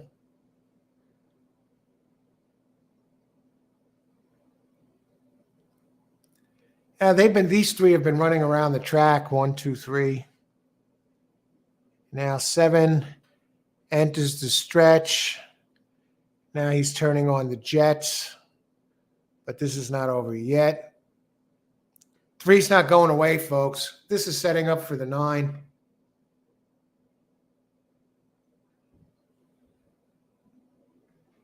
What a hanger on this 7, man. What a dog. Oh, my God. But the 9-7 did get there. No, 7 got third. What a way to get popped. Oh, brother. Blame the rule. Let me look at this 3 horse. Who was the jerk on that horse?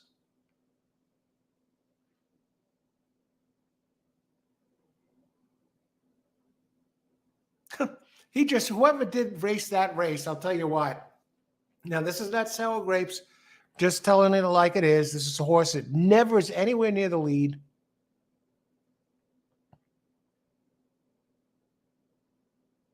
I don't know why he's running like that. He should have left my 7 alone. Just let him run loose.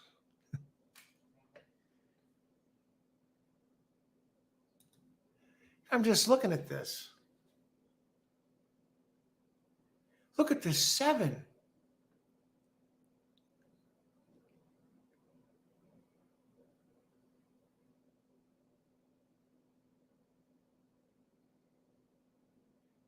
I didn't like that 9 at all. I actually like the 10 better than the 9.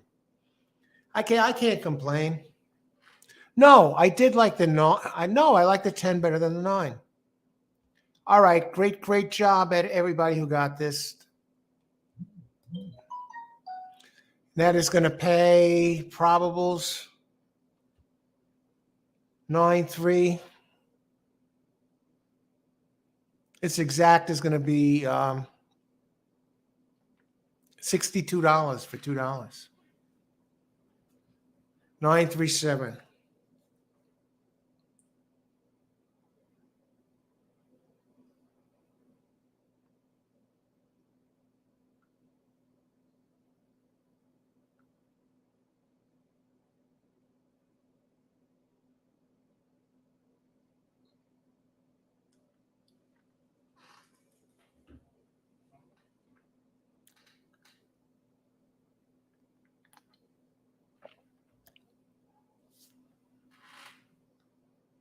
All right.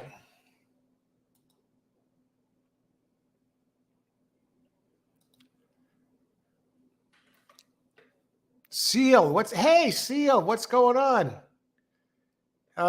Covering here, it's opening day at not opening day. It's the first day of the Aqueduct spring meet. Fall meet. First day of Aqueduct fall meet, and no more Aqueduct at the Big A. It's going to be Aqueduct Belmont at the Big A. Yeah, that season ended. Usually what runs at Belmont, but right now we have today's first day of the Aqueduct fall meet. So all the jockey and trainer stats get set back, cleared, and we go from there. And so it's day 1 here in November 2nd. How's it going? Good luck if you're playing anything. Antisocial 9 like a lightning. Yeah, the 3 and the 7 got gassed, and the 3 really showed me something there.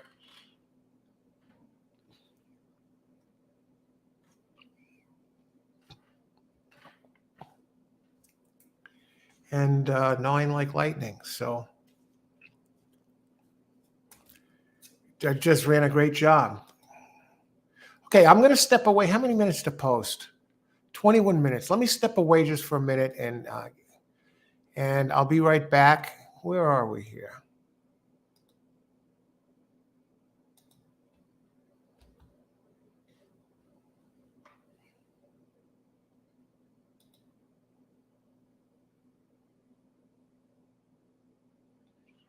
All right.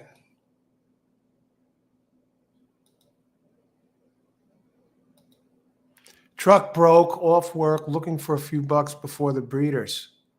Breeders' Cup. Seal, what's up is this? Doing a show tonight. We're going to be having good luck with that truck, Seal. That sucks. Going to be doing this show tonight. Picks and analysis of all contenders. So we'll be going live tonight here, covering all the races at the Breeders' Cup. We have Parks Racing official John DeSilva and the Sopranos actor and winning horse player Robert Finero played Eugene Pontecorvo from seasons 3 to 6. Okay, I'll be back in just a couple of minutes, and here's the link to the show. Where is that? And then we'll get on to the late Daily Double.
Okay, we're back for the stretch run here. If you're just joining us, welcome to All Horse Racing all the time. I'm your host, Al, here on this November 2nd, first day of the Aqueduct Fall Meet. All right, let's catch up on some. Where are we? 8 minutes to post. We got to get on this. And I narrowed this down to 4. I think I'm going to try and do something in this race.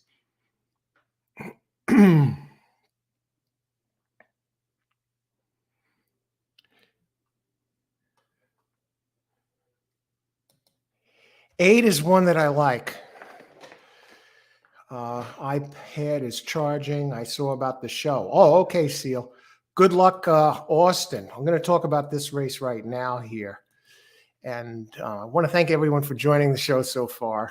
Going to be doing a live show tonight, as I guess a bunch of you know. We're in the stretch run, races 8 and 9. Where does the time go today, folks? Race 8 is at a mile. Let's just check the scratches here.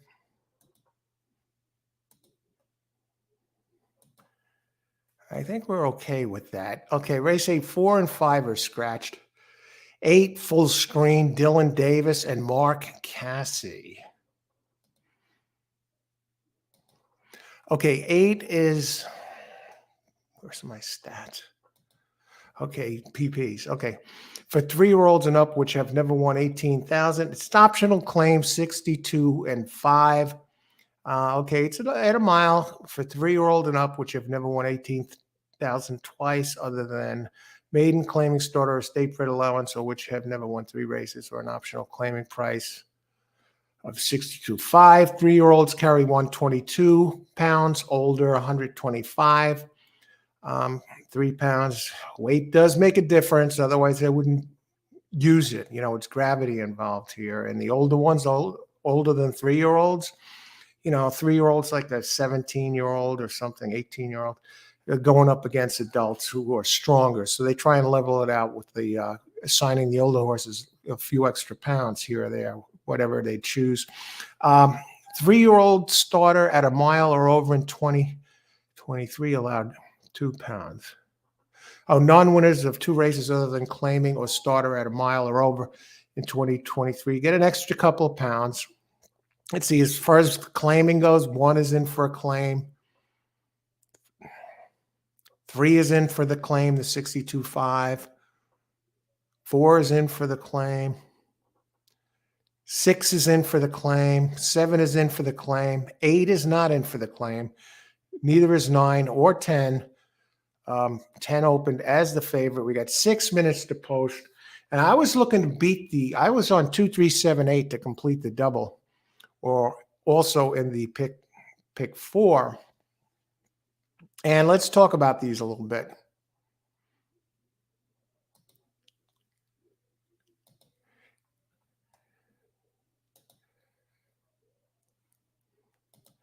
As far as the pace goes, now W.A. Aponte, or believe he was on the 2 in this race. That's his pick of the day, his main horse. He had another one that finished second earlier in the race that came off the turf.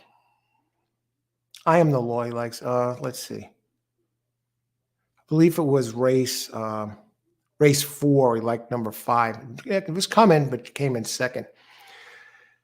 3 has some pace.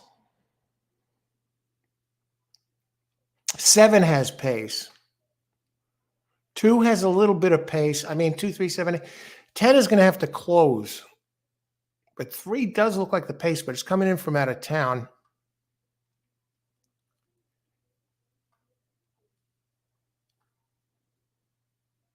I mean, I Am the Law. I mean, it's won 2 out of 3. That's not, I think 3 has some really big back numbers, including a couple at Aqueduct. They were last year. So it makes its first start at even this year, it ran big. And it's moving towards a big race for David Jacobson with Lescano up.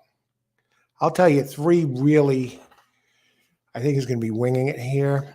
Now, it's a mile, though. That could be the problem with the 3.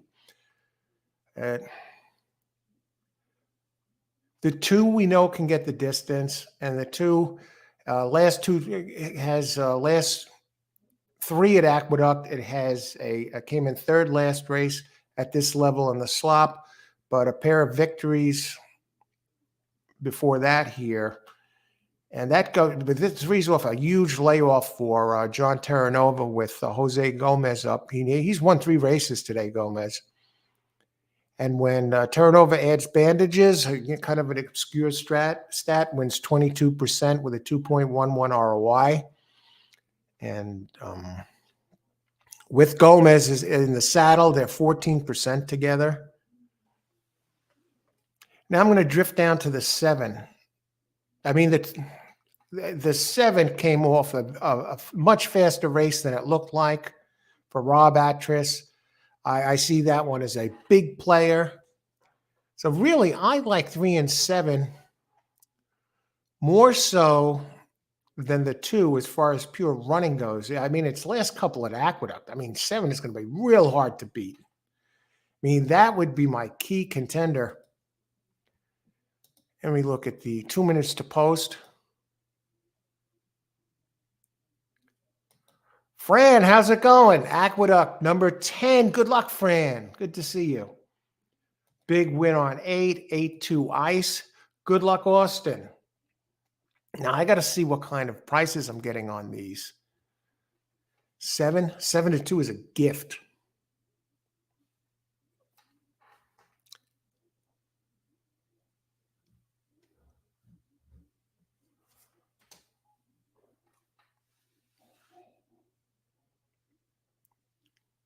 Okay, let's do it this way. Race 8. I'm going exactas here, folks. Exactas. Exacta boxes. 2-7. 3-7. 7-8. I just think Atris is strong. I like the way this one runs in routes at Aqueduct. So 7's my key here.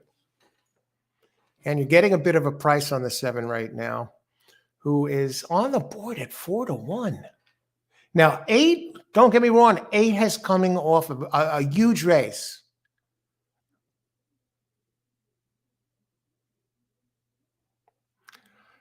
Let me go look at this for a second. Post time, folks. Now, the thing is, 8 did beat the 7 last time. So that's the fly in the ointment for the 7 not winning. But the 7 at Aqueduct in 6 career races has 3 wins and 2 seconds. 5 out of 6. And now I'm looking for some improvement for Atris with Franco up. Last time, okay. And Atris second off the claim, 26%. And was favored last race, Bourbon calling. And 8 did beat 7 with a at over 10 to 1, 10.2 to 1. So we'll see. Now, 8 full screen does have a at one race at Aqueduct and a second place finish.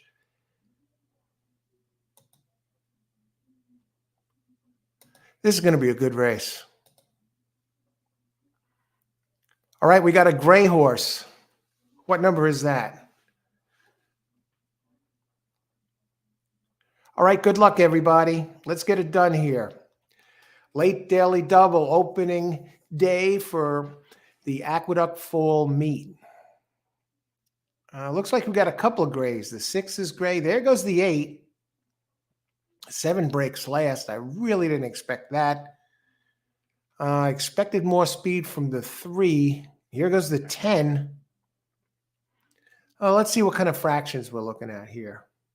And the 6 is also a great horse. But 8 leads the way at 9-5, followed by the morning favorite at Win It 2-1, and 3 at a nice price. I'll tell you, 3, I thought would be the Rabbit stretching out. Has a lot of nice numbers, but really not turf route numbers. Now the 7's starting to move, but as they head down the backstretch, 9 Castle Chaos hanging around at 10-1. 2 is back a bit. 3 is starting to drift back as they head into the far turn, entering the far turn here. And it's been all 8-10 really in the opening stages of this race. 10 trying to exert itself. 3 still somewhat hanging around. 9 is starting to charge. 3 is coming back. No, that's 10. It will look like we might see another balloon here in this race. 9-10. Wow.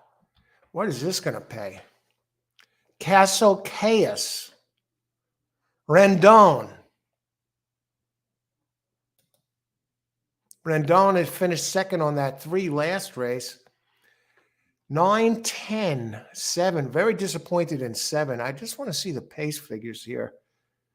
I didn't think this one was going to be in last early. No, he shouldn't have been.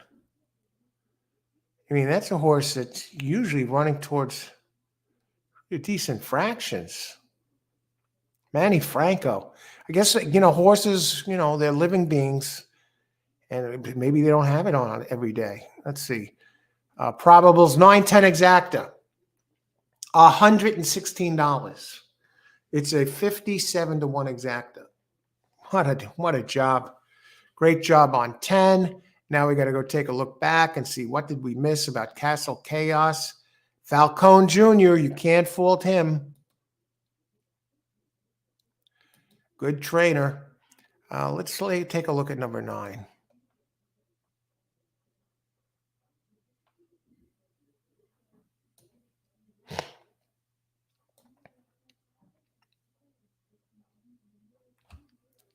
I don't see it. I don't see it at all. I just don't see it at all. I'm not kidding around.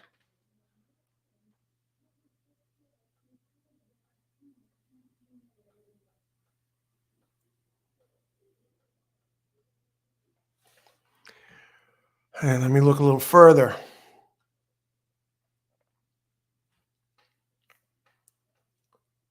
Five-year-old out of Palace Malice. Benefited, I guess, from the fast pace, but knows how to get in the winner's circle. Geez, in the winner's circle, 8 out of 11 career races. Very lightly raced 3-year-old. Did run a 94 here last race and was closing very well. All right. Monmouth. This one has a good closing kick. Always in the money. 5 races at Aqueduct, a win, 2/3 out of 5. 2/3 at the distance, but 94 Brisnet. This one benefited definitely from the stretch out. That's the thing there. All right. At least the mystery is solved. No complaints. No harm, no foul.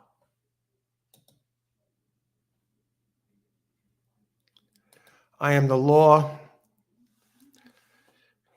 Nah, I don't even know where he was, Leroy. Tony Vasilino, 7-win place, 3 to show. Did 3 get third?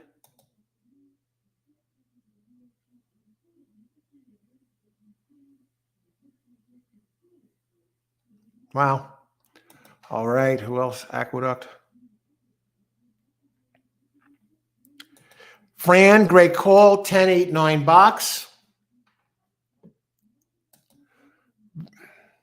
Very well done. Hope you had the try. 50-cent try, 60-87.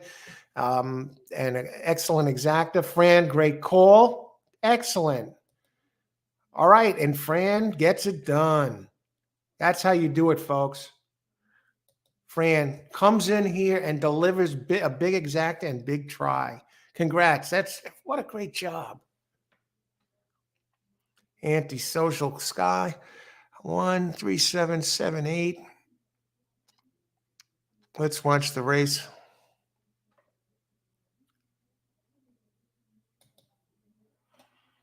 All right. I think we got everybody covered here.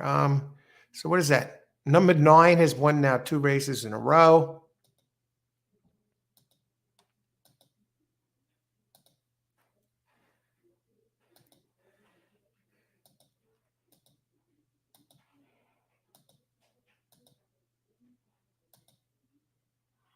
All right. And we're down to the finale. I would have had 5, 7. I would have, even if the 7 got home last race, I didn't have the 9 this race. They're coming after us here on opening day, folks. But some of you have got some of these hits, so excellent job. Let's keep it going.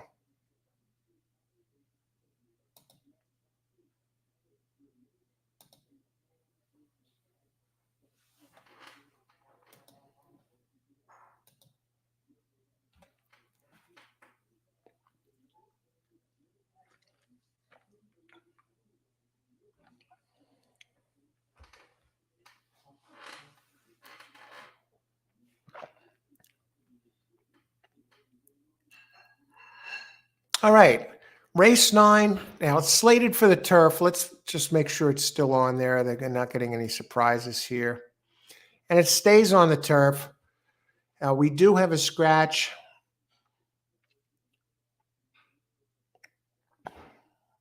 A couple scratches. Actually, let's talk about it. 13 and 14. They're probably main track only, right? Oh, 13 was an AE. And 14 was a main track only.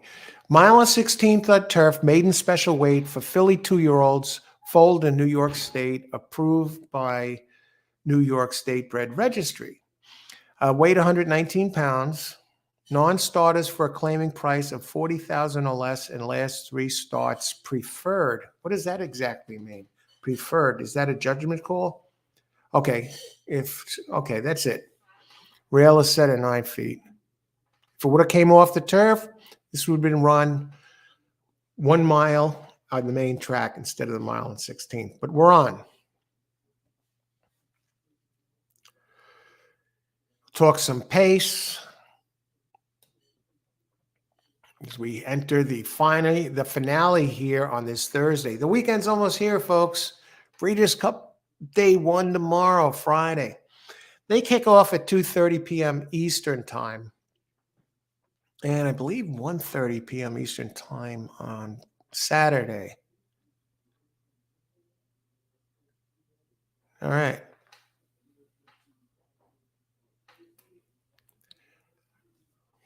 Jingle Jingle, that's probably the front runner, but that's a dirt entry. Too Fast and Frisky. Let me just look at Fast and Frisky for a second here.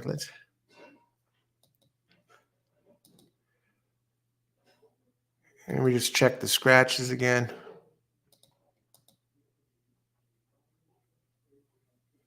We got some dirt entries coming in here running on turf. Not my favorite kind of race when you got surface switches like this. And you got the first time starter from Chad Brown, the current favorite. No, not the current favorite. It's open 4-1 Grand Street. Teams Brown and Franco, his go-to guy on the Naira circuit.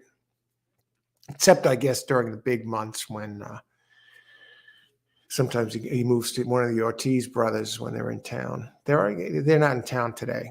They're over in Santa Anita and prepping up for all the races, all the mounts they're going to get the next couple upcoming days. But as far as the ones with experience go,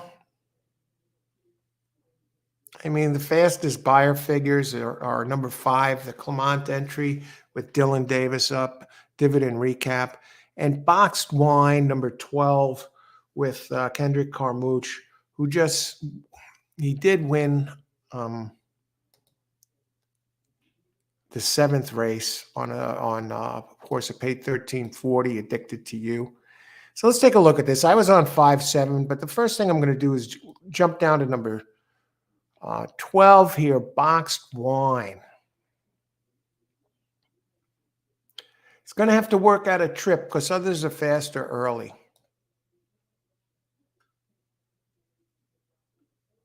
And others are faster overall, actually.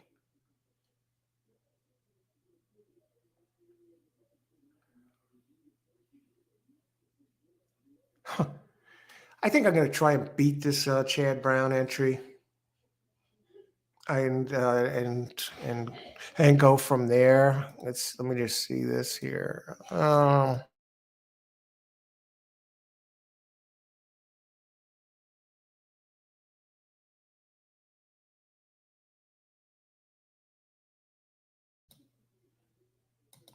Tony Vasilino. Hey, thanks, Tony. Sure. Next time, do I have to go into Super Chat to name the donation? Yeah. You just say whatever you want. You click on that Super Chat symbol, that box over there. It's right on the same line. I think you got to be signed into YouTube though. So just click on the sign in, and yeah. So have a good evening. Great job. Thanks for joining us. And hey, Breeders' Cup tomorrow. And good luck if you're playing anything this race before you go. Have a great night. Thanks for being here, Tony.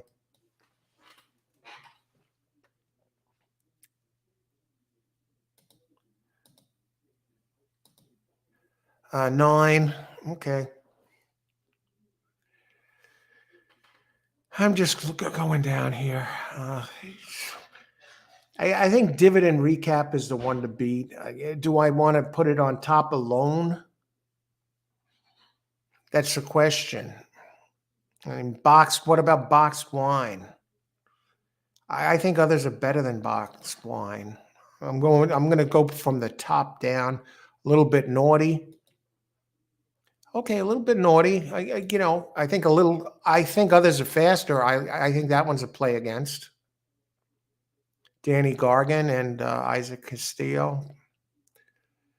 Danny Gargan's very strong here at Aqueduct. 25% with a 5.72, 23% with a 5.72 ROI, 23% with a 2.11 ROI. I'm just amazed how many trainers seem to be Aqueduct specialists around here, winning with over 2 ROI.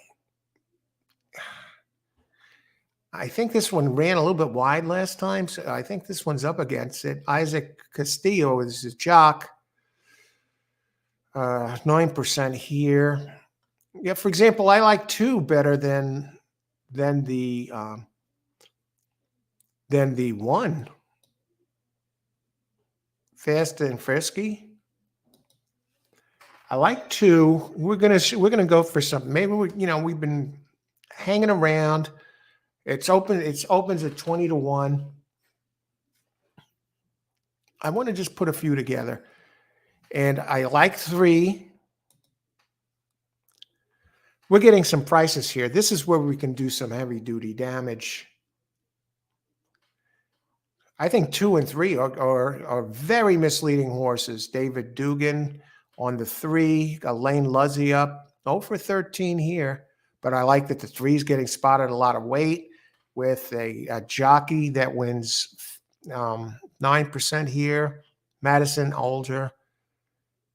Didn't he win one earlier today? Madison, let me check that.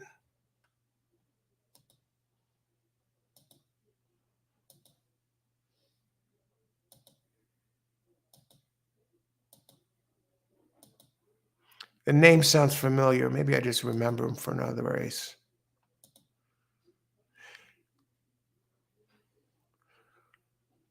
I think he came in second on an absolute number 5. He came in second on a 27 to 1. Yeah, in the second race. 5 horse.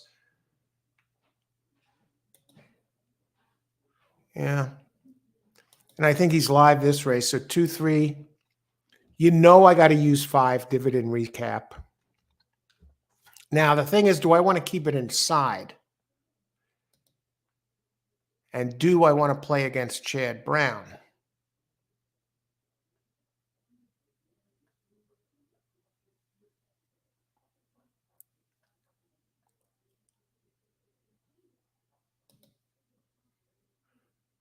No, I'm not going to play against Chad Brown. What I may do, however, is add boxed wine in there. I know. I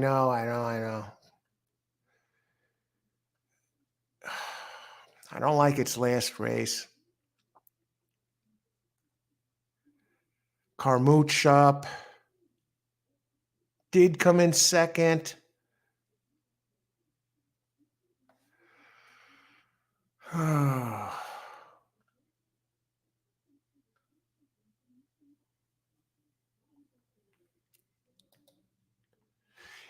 We'll use one. I can't use boxed wine. I can't deal with that one right now. 1, 2, 3, 5 box.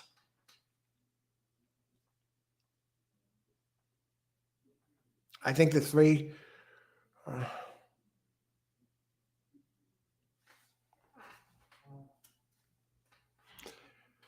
I don't want to just do that. Okay, who else? What else we got here? Okay, let's see.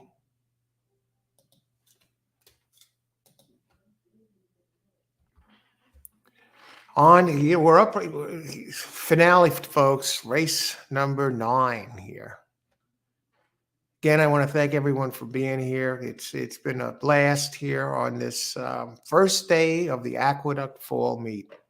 November 2nd, Halloween in the rearview mirror. Weekend's right here, guys, gals. Tomorrow's Friday. It's Thursday night. And tonight we're going to be talking Breeders' Cup.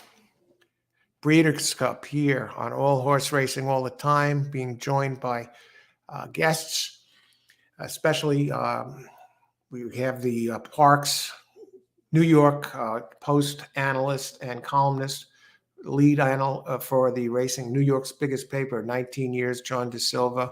Went on to become the line maker at Parks for a few years, and now he's graduated. He's the racing official at Parks, and he knows all the players over there. We do Parks shows here regularly, so that should be a lot of fun. And for you Sopranos fans out there, we have Robert Finaro, Bobby Finaro. He played Eugene Pontecorvo's from seasons 3 to 6 on The Sopranos, but he's a winning player.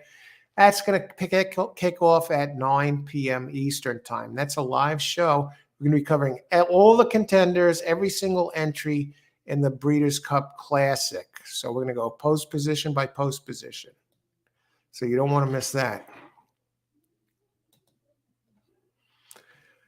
Now, the question I'm asking myself is, do I even want to try and beat the 5 at all? Come on. It's not going to finish worse than it's not going to finish worse than here. We'll do this way. We'll use it in tries. 5 over 1, 2, 3, and let's go boxed wine in there. What's Jingle Jangle? Why is that one scaring the hell out of me all of a sudden? Linda Rice. These are these weird ones. What kind of turf breeding does this one have?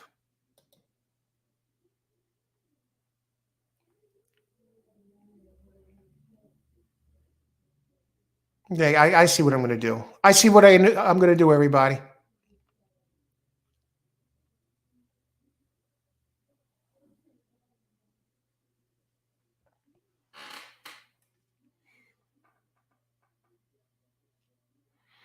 Okay.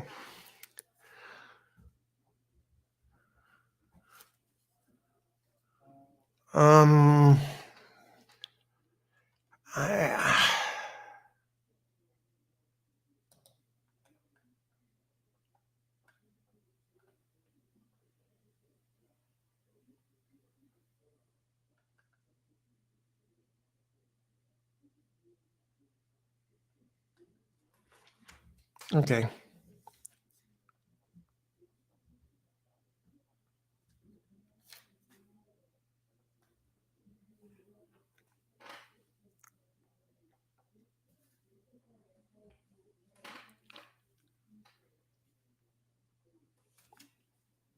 I don't know. I got to go down. What is this?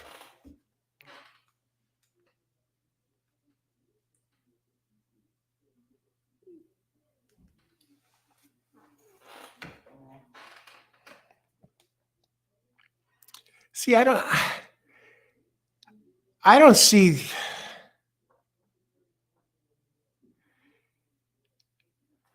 I'm just going to do this. I'm getting prices on some of these here. Race 9.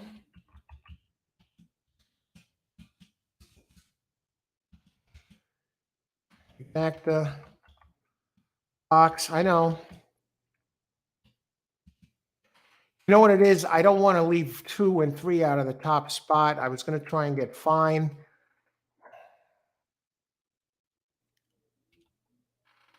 Now look to beat Brown.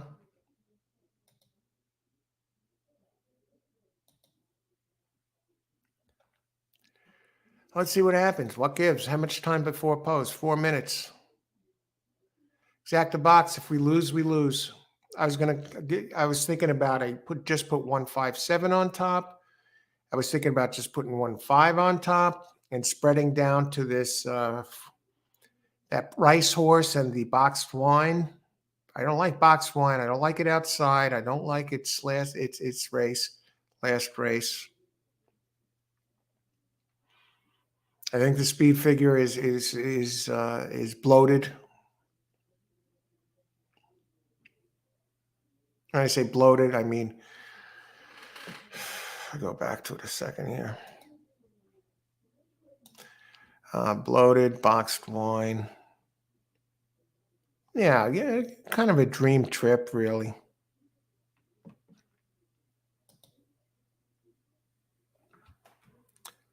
So that's what we're looking at there.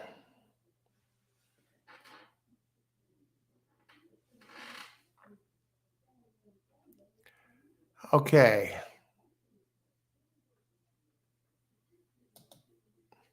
Three minutes to post. Kind of like the early starting time at Aqueduct. The 12 something, the 12:20. You know, daylight savings time doesn't bother me. You know, losing the, whatever, moving the clocks.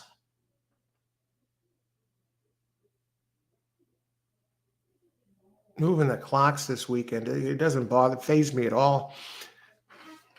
It's actually better for racing. When I cover parks, when I cover Aqueduct, they start early. You know, in the summer especially, these starting times, they conflict with dinner time usually. I don't like when they, the early card runs through 6 o'clock or whatever. It's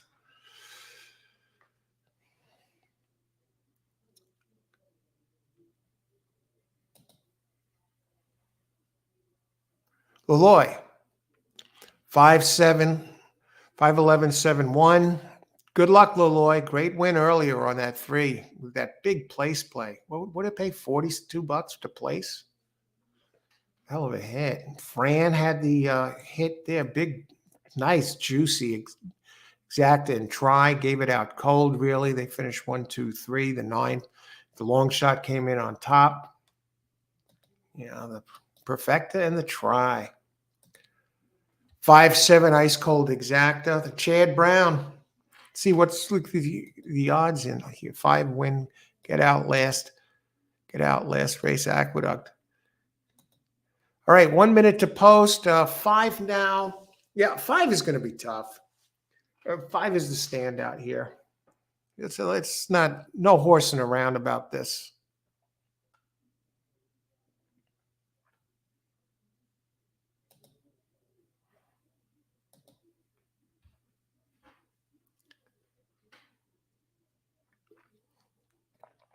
Five taking a lot of money in the place. I think 2 and 3 are both live and both disguised. I have to check something on the 3.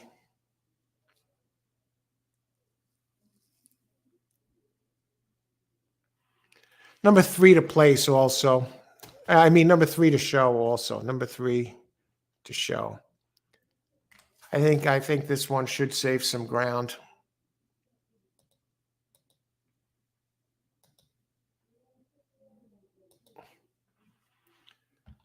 Also, number 3 to show. That one's at a big price right now. And I think enough of it that I actually have it in the win spot. So they have the box here, 1, 2, 3, 5, and 3 to show. Fran, Aqueduct number 8. Good luck, Fran. Number 8. All right, they're getting in. It's that time.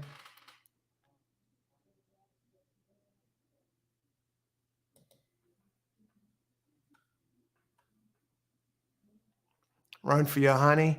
It's starting to circle forward. Definitely a contender. Has the 3rd and 2nd in the last 2. On the board at 8-1. Good luck, everybody. Thanks for joining us today. It's been a pleasure here on the first day of the Aqueduct Fall Meet. No more Belmont at the Big A. Thank heavens. Now it's just legit races here. They're doing that construction at Belmont. So, yeah, they were even talking about running Saratoga, the Belmont Stakes at Saratoga the next 2 years. That would be weird. I don't know. I don't know if they're going to agree to that. All right, good luck. My 3 is up to 57-1. Chad Brown, 5, 6-5. Ice water in the veins. Enjoy the race. 1 in a 16th mile. Turf listed as good. All right. Dame Catherine, 67-1. Well, that would make sense with the way some of these races have played today. The 5 and the 7 trailing the field.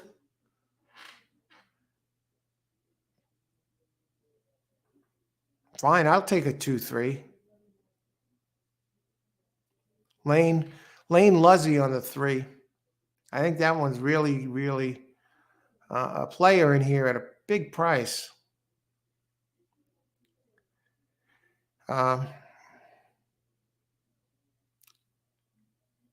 Spade Stance. Now the cavalry's starting to come. The 2 is starting to move. 5 is starting to zip up the rail. 11 Bertrill, 99-1. All right, they head down the backstretch. Here's the 99-1 shot. Here comes the 12 boxed wine. Oh, brother. Oh, no.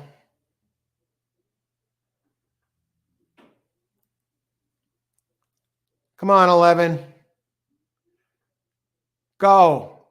Go, baby. I don't have you, but I want a 99-1 win to win this. 99-1 over. Oh, my. Whoa. Whoa. What? Bertrill. Oh,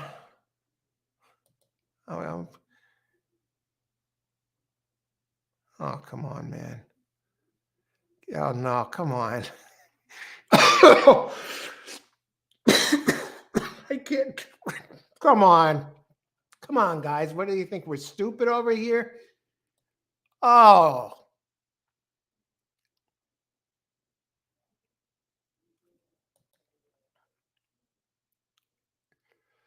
$11, $12, 99-1. It's probably over 100. They don't go 3 digits, folks. So let's hang around for this price.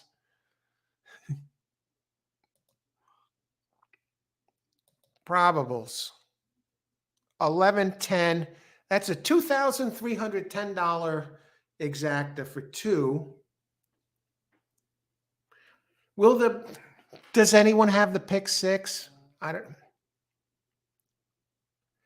Let's look at some double. Let's see the will pay prices.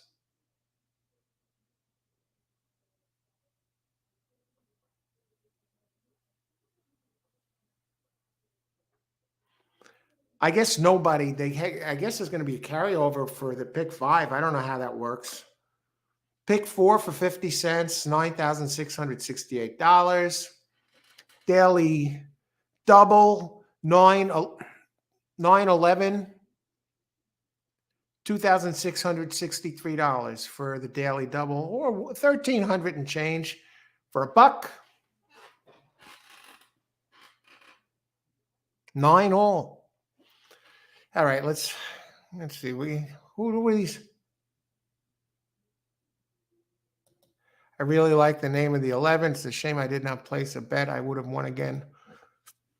Excuse me, on place, coach. Oh my God, you did have the 11 in there. Did you have the 5? You used them. Leloy, good job today. Leloy had a what? A 40-something dollar. What was the place? Let's look at the prices here.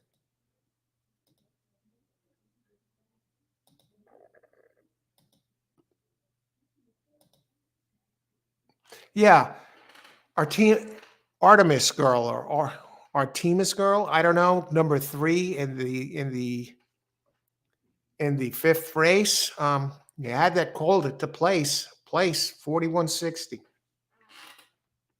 I'm dying to see the prices here. I want to see if it was over 100 to 1. And again, remember tonight we're going to be live 9 p.m. Eastern time. So you don't want to miss that one. Covering the Breeders' Cup Classic race. All the contenders starting at post 1 at a time. We're going to have some guests. And John DeSilva, of course. A lot of you racing fans know him. And Sopranos fan, Robert Finero, Las Vegas Sports Insider. Vinny Bracco, he's co-hosted. And it looks like he's going to try and make it. So we're looking for a good live show here tonight and give out some winners. These guys have been on the show before, giving some great winners. The 8 couldn't get through. Watch this race on the replay. Was last.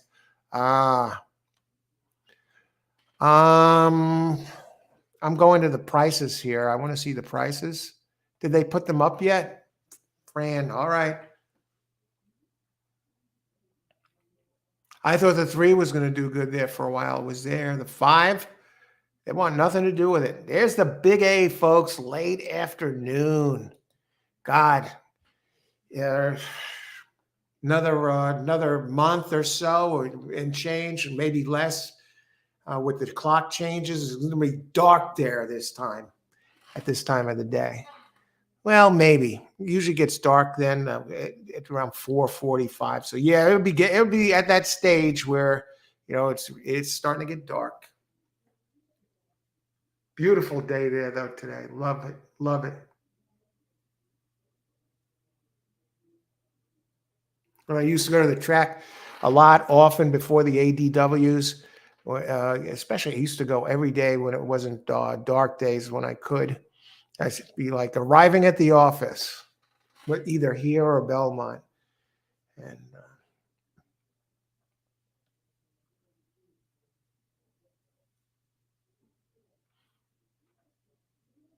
yeah, Aqueduct, the big A. The turf course is drastically improved. Did they put prices up for this yet? Or are they holding us hostage?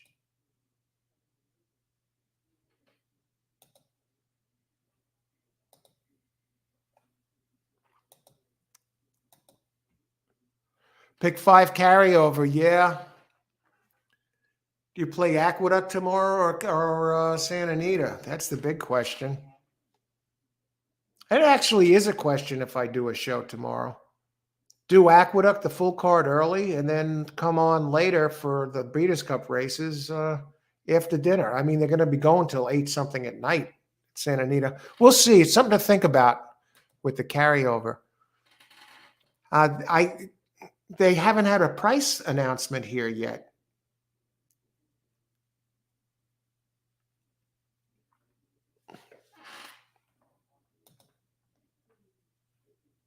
Pick 5 carryover, yeah. And what do they do with the pick 6 now?